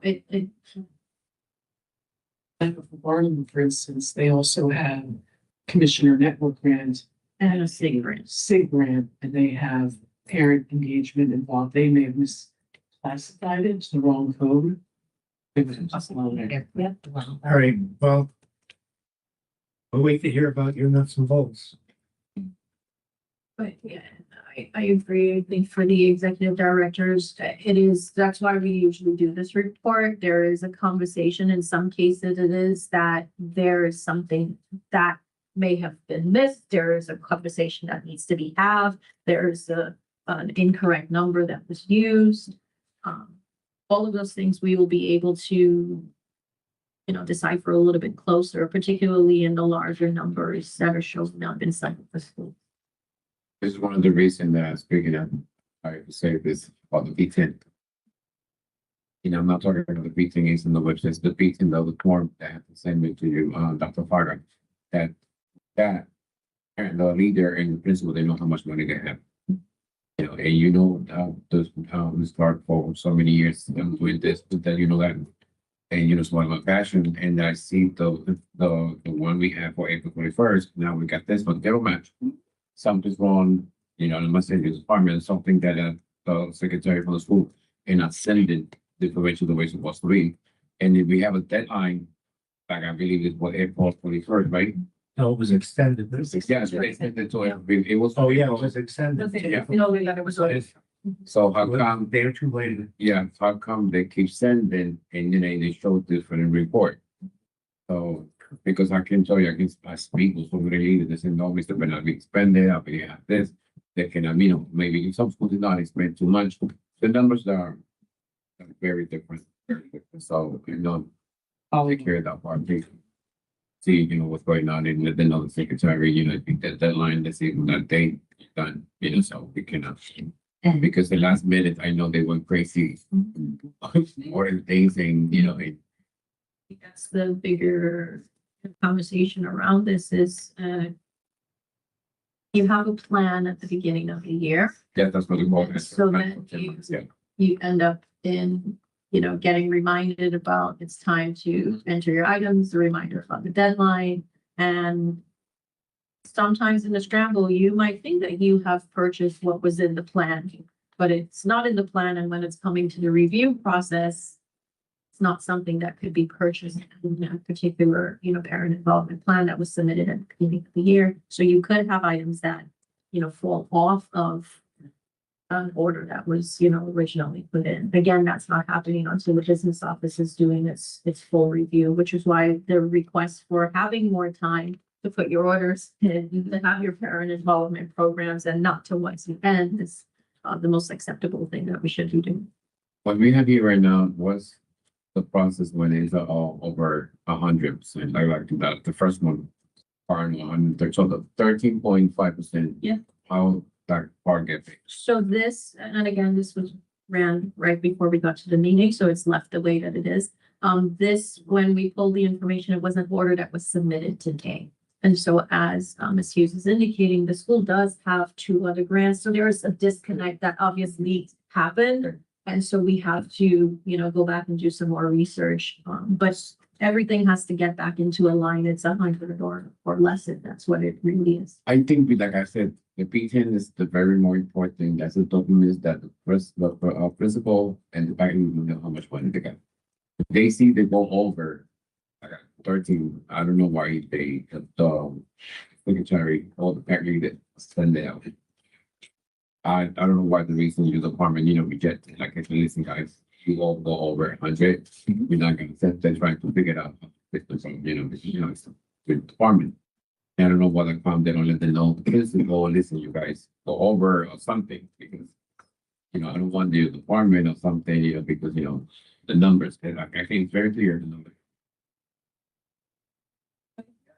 Rejected, you are getting a copy back of the form stack form, but the form is not telling you have $5 left and you're putting in a $25,000 order, just not equipped in that way. We're gonna be looking for sending you that P10 because I'm telling you that P10 will help a lot. That's what we're working for so many years. I know how much money because it's form. The principal has that form and the leader, so they can match. Both signed that P10. They know exactly how much money they have before they do any order, stuff like that. Okay, let me see my last P10, how much money I got left. And that's the way. Because these pack leaders have to be on working. I don't like when they have pack leaders because they want to have a title, they want to sit down there because I'm a backup for them. Because now, if you there, and I know this is free, it's a volunteer, and you represent your school, you represent your parents, you represent your community. So if you cannot be doing the job, work, step down, then other people do it because they deal with money, and I don't want to stay come and say, what's going on, guys? You're not using the money. They're not that's it. We don't want that. So this money is belongs for the parents.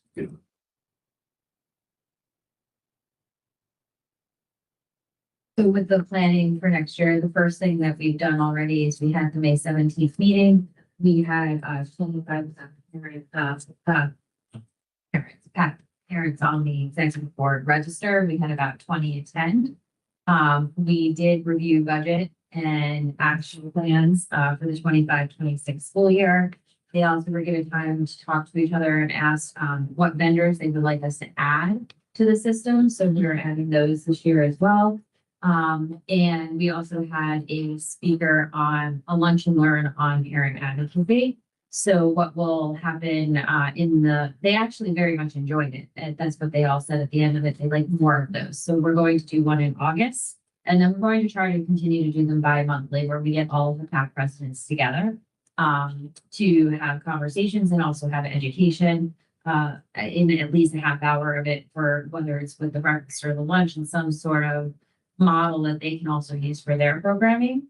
But the big step now is fundraising. They want to know about that. And they also want to know sometimes their action plan for that before the due date with their principal.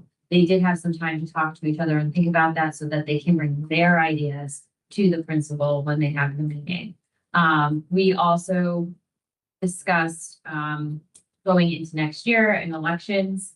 And that in the beginning of August and September, we will be having elections in all of the schools again, even if nobody runs. If it's just one person, just that we make sure that the whole school knows that this is the person who is going to be running. And so we are in the process of setting those meetings up. It will be set up and with the dates before August, so that when the elections happen, they know when those annual meetings are. And also we are giving them their book, their binder with all of the tabs that they need so that they know exactly what has to go in. We'll go over that in August as well. So we are really beginning to work with them and meet with them and talk with them about what their needs are. And then also we will be talking to the principals at the beginning of the year about PAC again and what the expectations are, what PAC does and doesn't do. What can be bought, what can't be bought, and also I'm thinking of doing a session with the secretaries as well. I have a question. Why did it take so long to pay for the vendors? I know we got a list of almost 80,000 vendors, I believe. The last time I was 50, when I was in PPL, I believe it was 80 now. I know the money's there for pay for these vendors. I don't know why that takes so long to pay for the vendors. I know we lose so many vendors. I know we got vendors, they stay there because they know the process. They know that will take forever. And you know, I can tell you like to keep the restaurant. They never say no to us. They never say no to the parents. I know other ones. Why they take so long when the money's there to them? I understand, you know, I understand if you apply for a grant process, you know, but the money's there. Why they take so long? That's what we're going to be clear in a way. Office, question.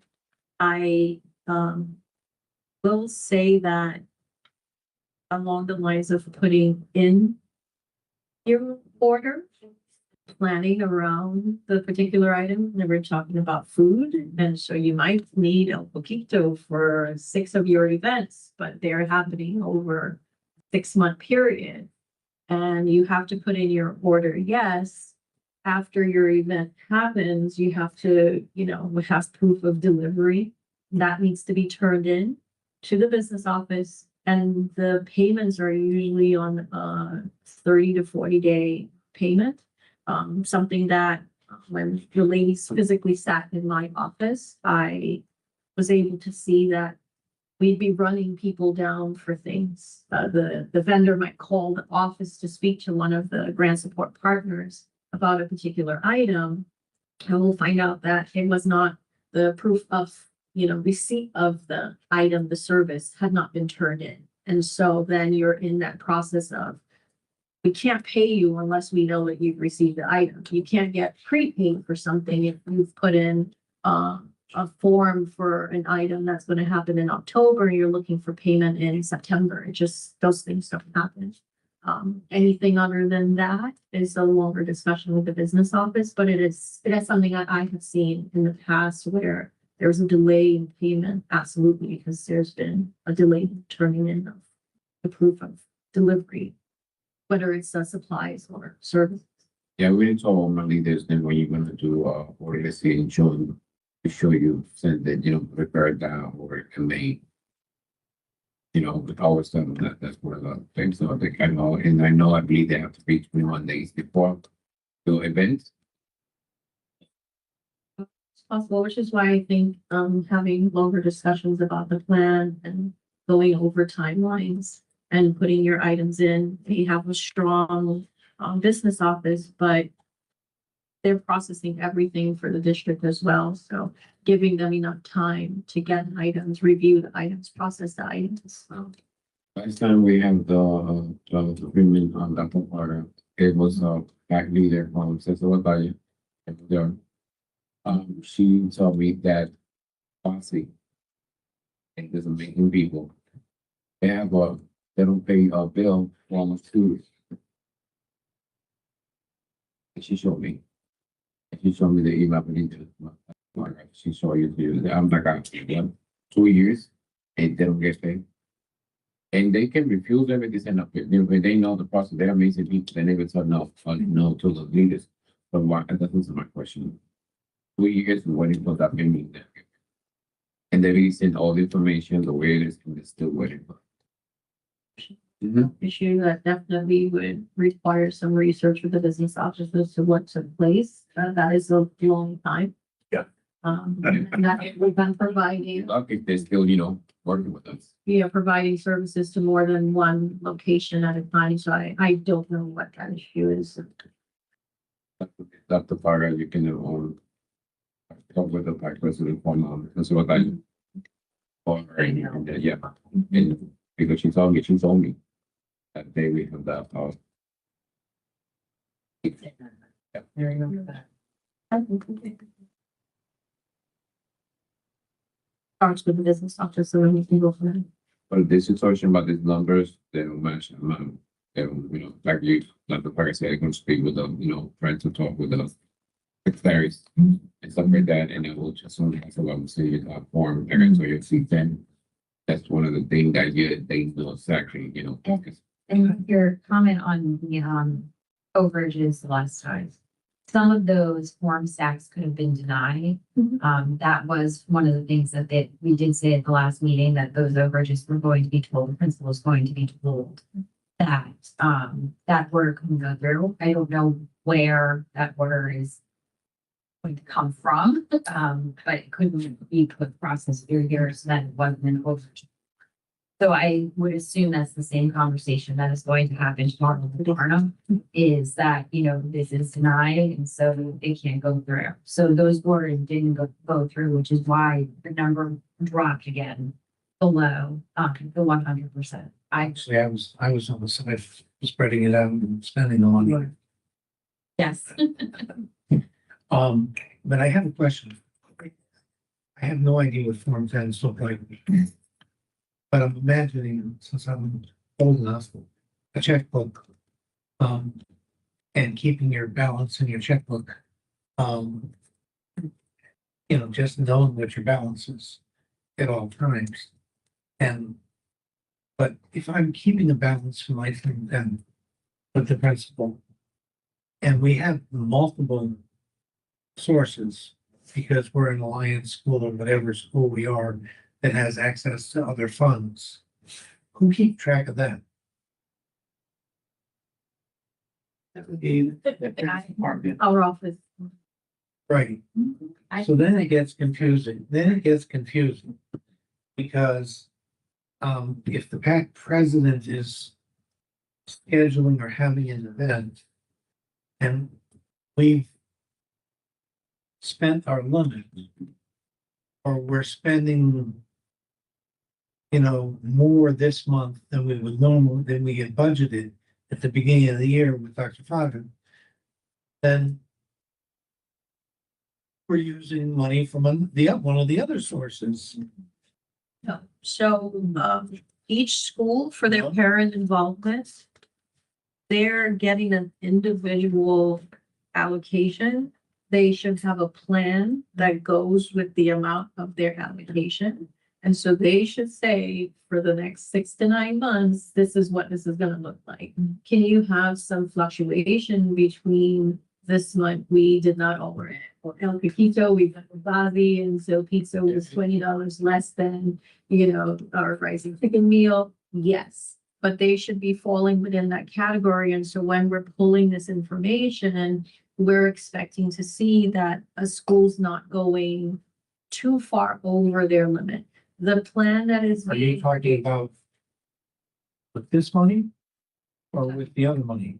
So this month, Right, I get that. What keeps you from going But- with the other? How do you, how do you know how many other sources of money does that group have to spend on comparable activities? what's happening now is, for parent involvement specifically for this district allocated, there is a form. So we call it the P10 form, which is in form stack, which was an electronic replication of what the physical embodiment was of that document at the school. So if you're spending money from another fund source, So in particular, Barnum, in this case, they have parent involvement in their commissioner network and state grant. They should be submitting what is the P9S, which is their school allocated, and then they can use that number. The parents don't have access to that. The Correct. PAC doesn't have access. That's the principal. So it's separated. However, there are times where things do cross barriers. There is some confusion for one reason or another. Somebody might have thought they did one, ask somebody to do the next, and then you can have situations like this where we need to research what might have happened. It's confusing. We were gonna. No, it's confusing, right? I get it. Oh. Yes. So forms like, the secretary, when she process. And I know they have the space. It's supposed to have the tag of BPS or name. I see few, they don't put the name of the board leader. Second, there's also be, electronic, is supposed to be signed with the leader, with, the signature for the tag leader. The department do not put, I would like not to not put. Because when the leaders of that school, they don't sign it. So this means it's a problem. Because I know some leaders, they say, I never put this, I never ordered this, when you hold your commission. If the two signatures not there, the principal, the fact leader, you don't see it. Then I, In order to work on that, we're going to ask that we approve in Yeah. our office too, so that. and you can put the email from that leader. Because when you saw me, because I want something like that. With my secretary, was doing, she sent it and I received it like I was send it, and not have a copy. So everybody be in the same page and nobody be confused. You see all this number, everybody get confused. I just want the leader that don't get confused. I don't want the leader they say I'm gonna step back. This is too much for me, and they step back, I have nothing to do. So I want they understand we're here to help them, not to tell them what to do in school, but they can understand we're here to support you and help you, say this for the first time, to help them because we need this, we need transparent to be involved. I always said to parents, where are you? Wherever you are, And another thing that I'm still waiting for months, Dr. Saki knows this. And I asked for, that I'm waiting for the action plans for all schools. This is not the first time I say this, because why I need the action plans, so I can see the vendors, who they are. If you see you have a vendor, you ordered for something for the support parent, I want to be sure that's educated for the parent. Because we got vendors that are, they're not for the parents, they're not something, I wouldn't know, I'll search who's the vendor. That's my part, and that's my job. I want to be, okay, why this vendor why they ordering this when it's not necessary for the parents, it's not educated for the parents, stuff like that. Last year that we ordered, one of the faculty they ordered some books. It was not prepared for the school. It was out of the mind. Stuff like that, Like I saw you guys work inside here, I'm outside, so I can know more, really good information. And I, this year we. So I want that, and I want the leaders, spend the money the way it is for educate our parents, that's the money for. Not for all the things for school, for the principal, or it's have fun, they have party, they have picnic, stuff like that, no. Because I never agree that, Ms. Clark, they always been tough, me second higher, She laughed because we and Ms. Clark, we going back and forth for many years. I'm telling you, for my son started first grade until he graduated. So I didn't know how everything goes, but I need that actual please. For the record, I need that, so I can sit down for all schools, so I can see it, I don't know. You can send it, PDF, whatever, and trust me that I will go one by one, and I'll search one by one. And I can tell you that if I got, alert, red flagging this one, red flagging, I'm telling you, I will tell you. If I want to leave this, be sure to spend the money to it. Well, I hope that you'll join us again when we do the plans. Yes, that's what we're here for. To help you and everybody be in the same page and we be working together, so. That's my job. Only way I can stop is got some other stuff. Thank you. Thank you. Mr. Woodson, any other questions on this? No, I'm good, Mr. Traber. Thank you. Okay. Thank you all. We'll wait to hear about what's broken inside on this report or what you conclude when you finish figuring it out. Yes. And I don't know yet. I was asked the other day if we'll have another meeting this year, and I don't know the answer to that. Um, So, we'll figure that one out yet. Be determined. And one of the reasons for that is that I was told that the last item on our agenda is the final review of the ELA benchmarks. And I understand we don't necessarily have that. Well, we do. We have preliminary results. And Right. Dr. Zanowskis of the ELA directors should present those. Good evening, I'm Cheryl Zanowskis, the director of literacy, and she is correct. I do have the preliminary ELA benchmark data for you. The testing window is open until June 4th. So we anticipate for the numbers, of course, to change.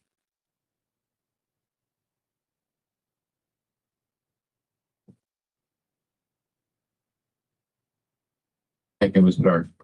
Appreciate it. Thank you. Thank you, Ms. Clark. Thanks, Sam. So what I have for you is DIBELS for the K-6 and Reading Plus preliminary data for grades 7 through. You could put the first slide up, please. Thank you. Thank you. Okay. I know that far away that is hard to read, but what you'll notice is that most notably, if you look at our kindergarten numbers, you'll see that the percentage of students who began the year well below benchmark has decreased from 62% to 47%, which is your red.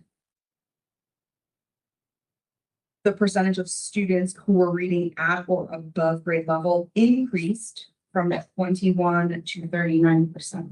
So we say what we want to do is shrink the red and grow the green. So you'll see that both the blue and the green are at and above. We're looking to grow that, and we're looking to shrink the yellow and red. The last point that I wanted to make was that if you notice as well, the percentage of students who were both below benchmark and well below benchmark at the beginning of the year has decreased from 79% to 61%, which is showing that our students are making substantial progress toward closing those remaining gaps. So that screen is just going to show you K to 3, and then on the next screen, I broke it down grades 4 by 6. And you'll notice that in grades 4 and 5, we do see that the red is not in fact shrinking as we had hoped. To Marge's point about the Hill for Literacy returning, we anticipate that by bringing the Hill back and continuing the work K through 6 now, we're going to see those numbers shrink, and we're going to see the at and above benchmark increase. So I also thought it was worth noting in the grades 4 to 6 that you see the students who were both below and well below has also shifted. It's just not going one as much as we'd like in grades 4 and 5, and it's not going the way that. If questions about DIBELS before because I'm reading plus. Yeah, tell me about DIBELS. What Sure. I didn't do it when I was in 4 and 5. So what are you measuring for this? So there's different measures, right? So the measures that we are seeing our students that are well below benchmark for DIBELS assessment is phonemic awareness, decoding, and reading comprehension. Most significantly, that's what we're seeing well below benchmark. So when you look at these results, you have to take into consideration that we're looking at a beginning of your benchmark. When we get to this point, we're here at the end of May, those are the measures that students consistently score in well below benchmark. Phonemic awareness, decoding, and reading comprehension.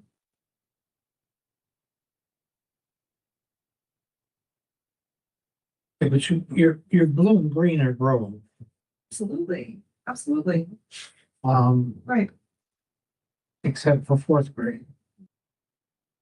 And fourth grade seems stagnant. It does. Um, That's not an anomaly to Bridgeport. Grade 4 tends to be a grade where you see, I won't use the word backslide, but you know that students grades K through 3 are learning to read, and then after that, they're reading to learn.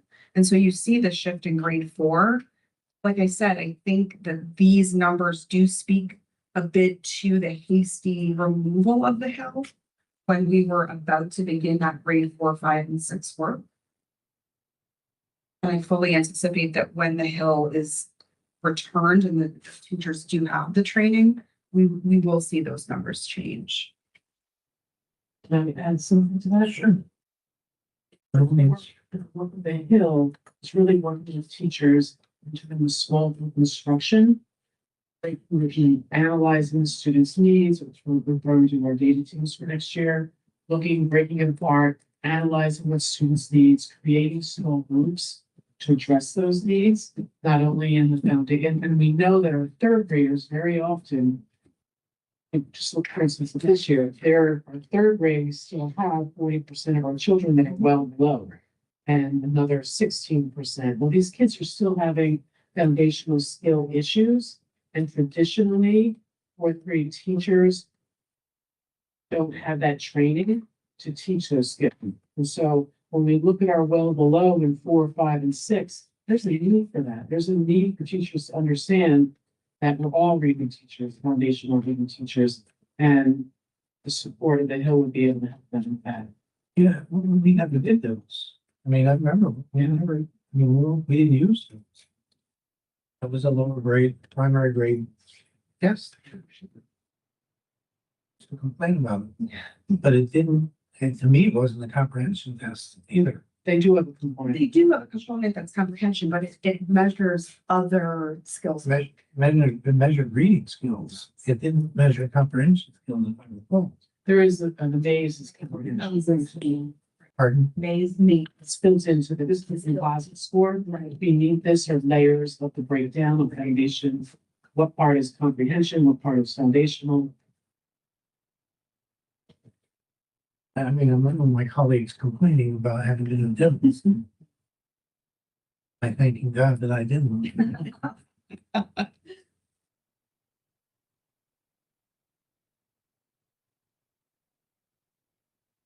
But, you know, there were definitely children that we had to teach reading to.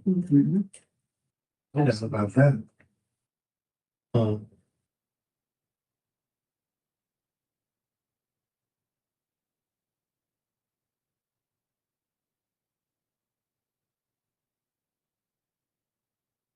Any questions? Robert, do you have questions?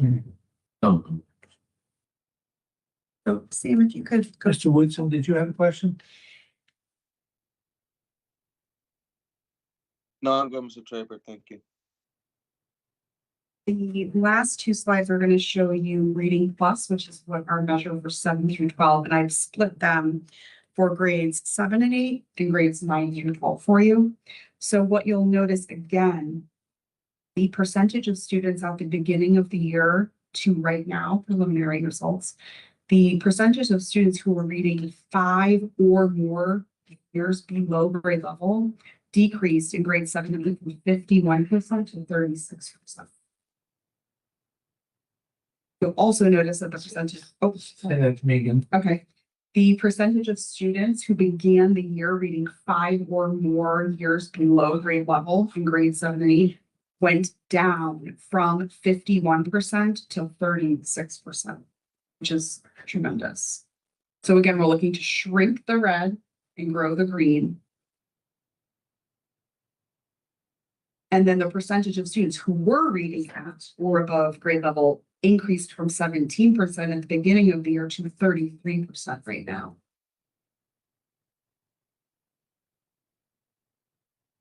And then just finally, I think it's notable that if you look at the percentage of students who were reading 3 or more, which that is your green, not darkly what's hard to strap, but the lighter of the orange. The students who were 3 or more years below grade level decreased from 71 to 53%. which is showing that our students are making substantial progress toward those reading gaps. That's just for grades 7 and 8. And then last slide for you is the same information, but grades 9 through 12.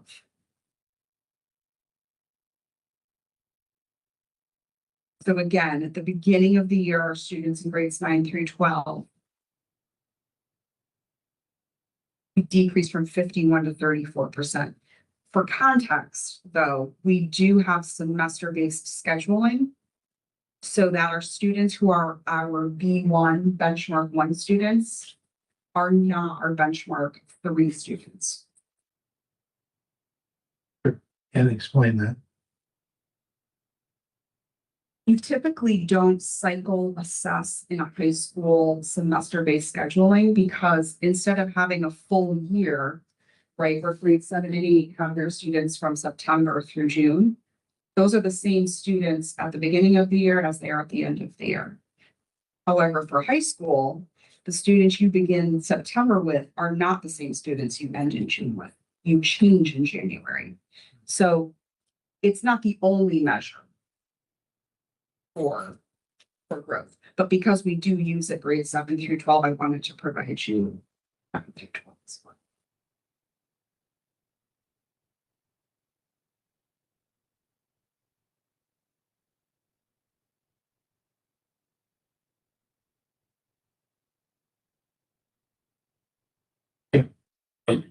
No, I see the difference between, 51%, 30%. That's good. What is the, what are they doing to be, to change that? In months, went down, what process, what are they doing exactly? What we've done this year is we've implemented our ELA instructional frameworks, where we've given the teachers a framework of what an ELA block should look like. We've done this K through 12. But for 9 through 12, they have the block where they're able to use the win times similar to math, the what I need. So teachers are able to, again, use that time for the students who need more intensive support. It's whatever they need. So what we're looking to do is to, again, grow the at or above. And we're doing that by pulling our small groups. We're doing that by looking at the progress monitoring and seeing where students are beginning to where we are right now. And so that, my understanding, and I could be wrong, but since I've been here, the ELA frameworks were something that I created. I don't know what it was prior to my being here, but that's something we've done this year. It chooses. If you don't believe it, There's no uniformity across the high schools. This is the first time I've had uniformity across high schools.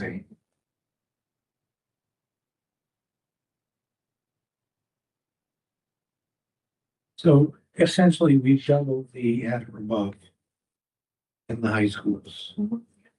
On this preliminary result. Now, when you say this is a preliminary result and the window is open until June 5th, how many students does that mean has taken this? As of the last time I checked today, it was 4,200. Approximately, I check it every day, of course. So tomorrow morning when I come in the office, I will again check to see. And what I'll do is I am able to look by school and I'm able to see both by school and by grade level within the school. If there's an area where we see that students haven't tested, it's just a conversation of. These are students who are enrolled in this semester's course. Right. So you're going to get a different set of students from the beginning of the year as compared to they're really not. There's students who have changing the 9th grade next year to make it a full year course, so we'll get a better picture. And we're also trying to implement across the high schools a growth model using the PSAT. So we have this year all 8th graders do the PSAT, and that will also provide us another data point. Right. Okay, so you just really confused me. And I was confused already by her answer. So let me just see, out of 4,200, what? Out of 4,200 students enrolled grades 9 through 12 have taken benchmark 3. And that's the district. I said how many, you said out of. That's not answering my How question. many students are enrolled in yellow? How many have taken it out of 4,200?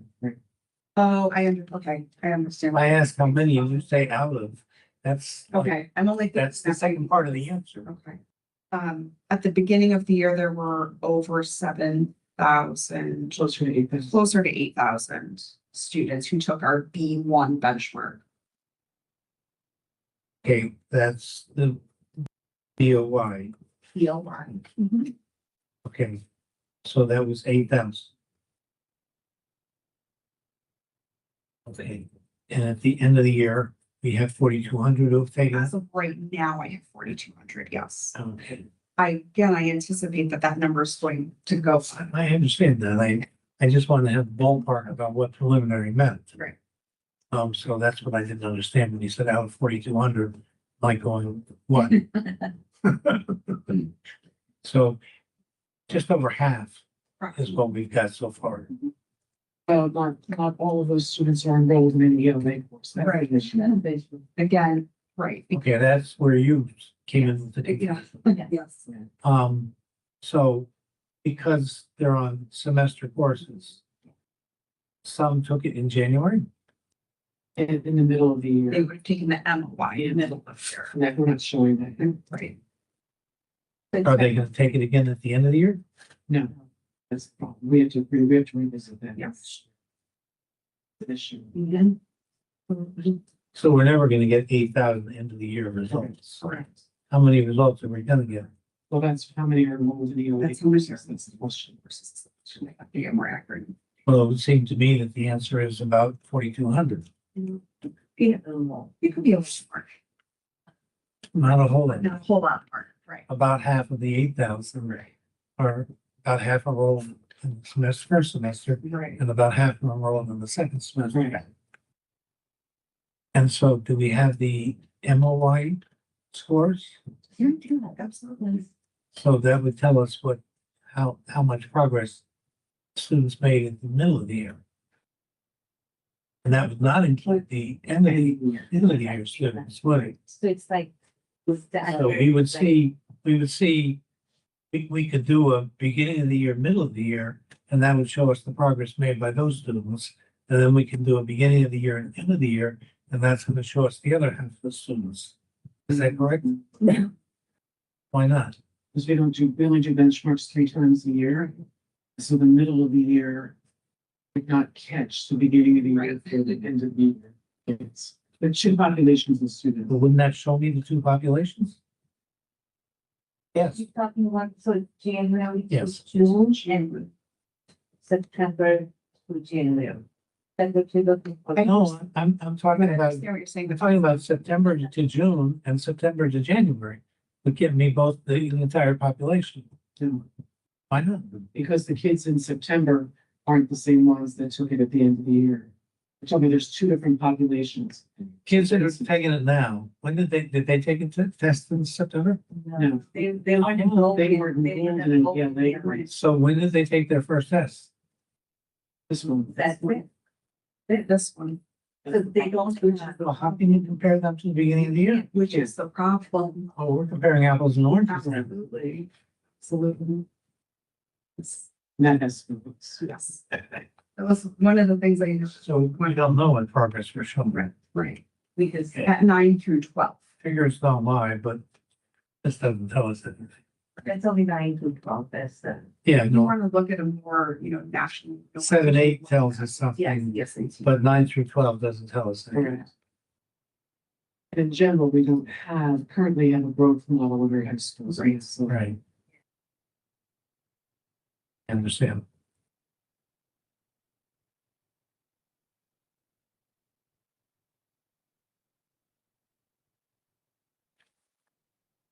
Okay, and will we have a growth model in the high school next year? Because the language arts course is gonna be a year. ELA, but we're also adding, we had all of our 8th graders take the PSAT this year. So you'll have an 8th to 9th grade PSAT And discussion. And you and I talked about the old chart that we made about all the testing during the school year. Okay. And so can we get an update on this after June 5th? Would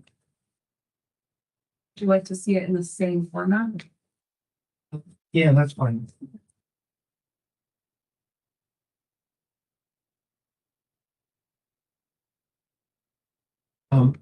We don't need the high school one, though. No, okay.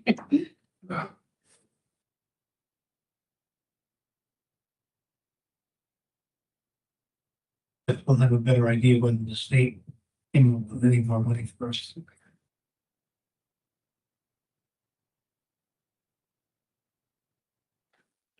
But I'll be able to do more. Mr. Woodson, do you have any questions for these administrators? No, I'm good right now, Mr. Traver. Thank you. And I appreciate your time, and next item on the agenda is a motion to adjourn, So move. unless there are any other matters that people want to discuss. Mr. Benahan had Grajales says move to adjourn. I'll second that motion. All in favor of adjourning? Aye. Aye. Mr. Woodson, are you in Have a favor? good of- night, everybody. Thank you. I think that is an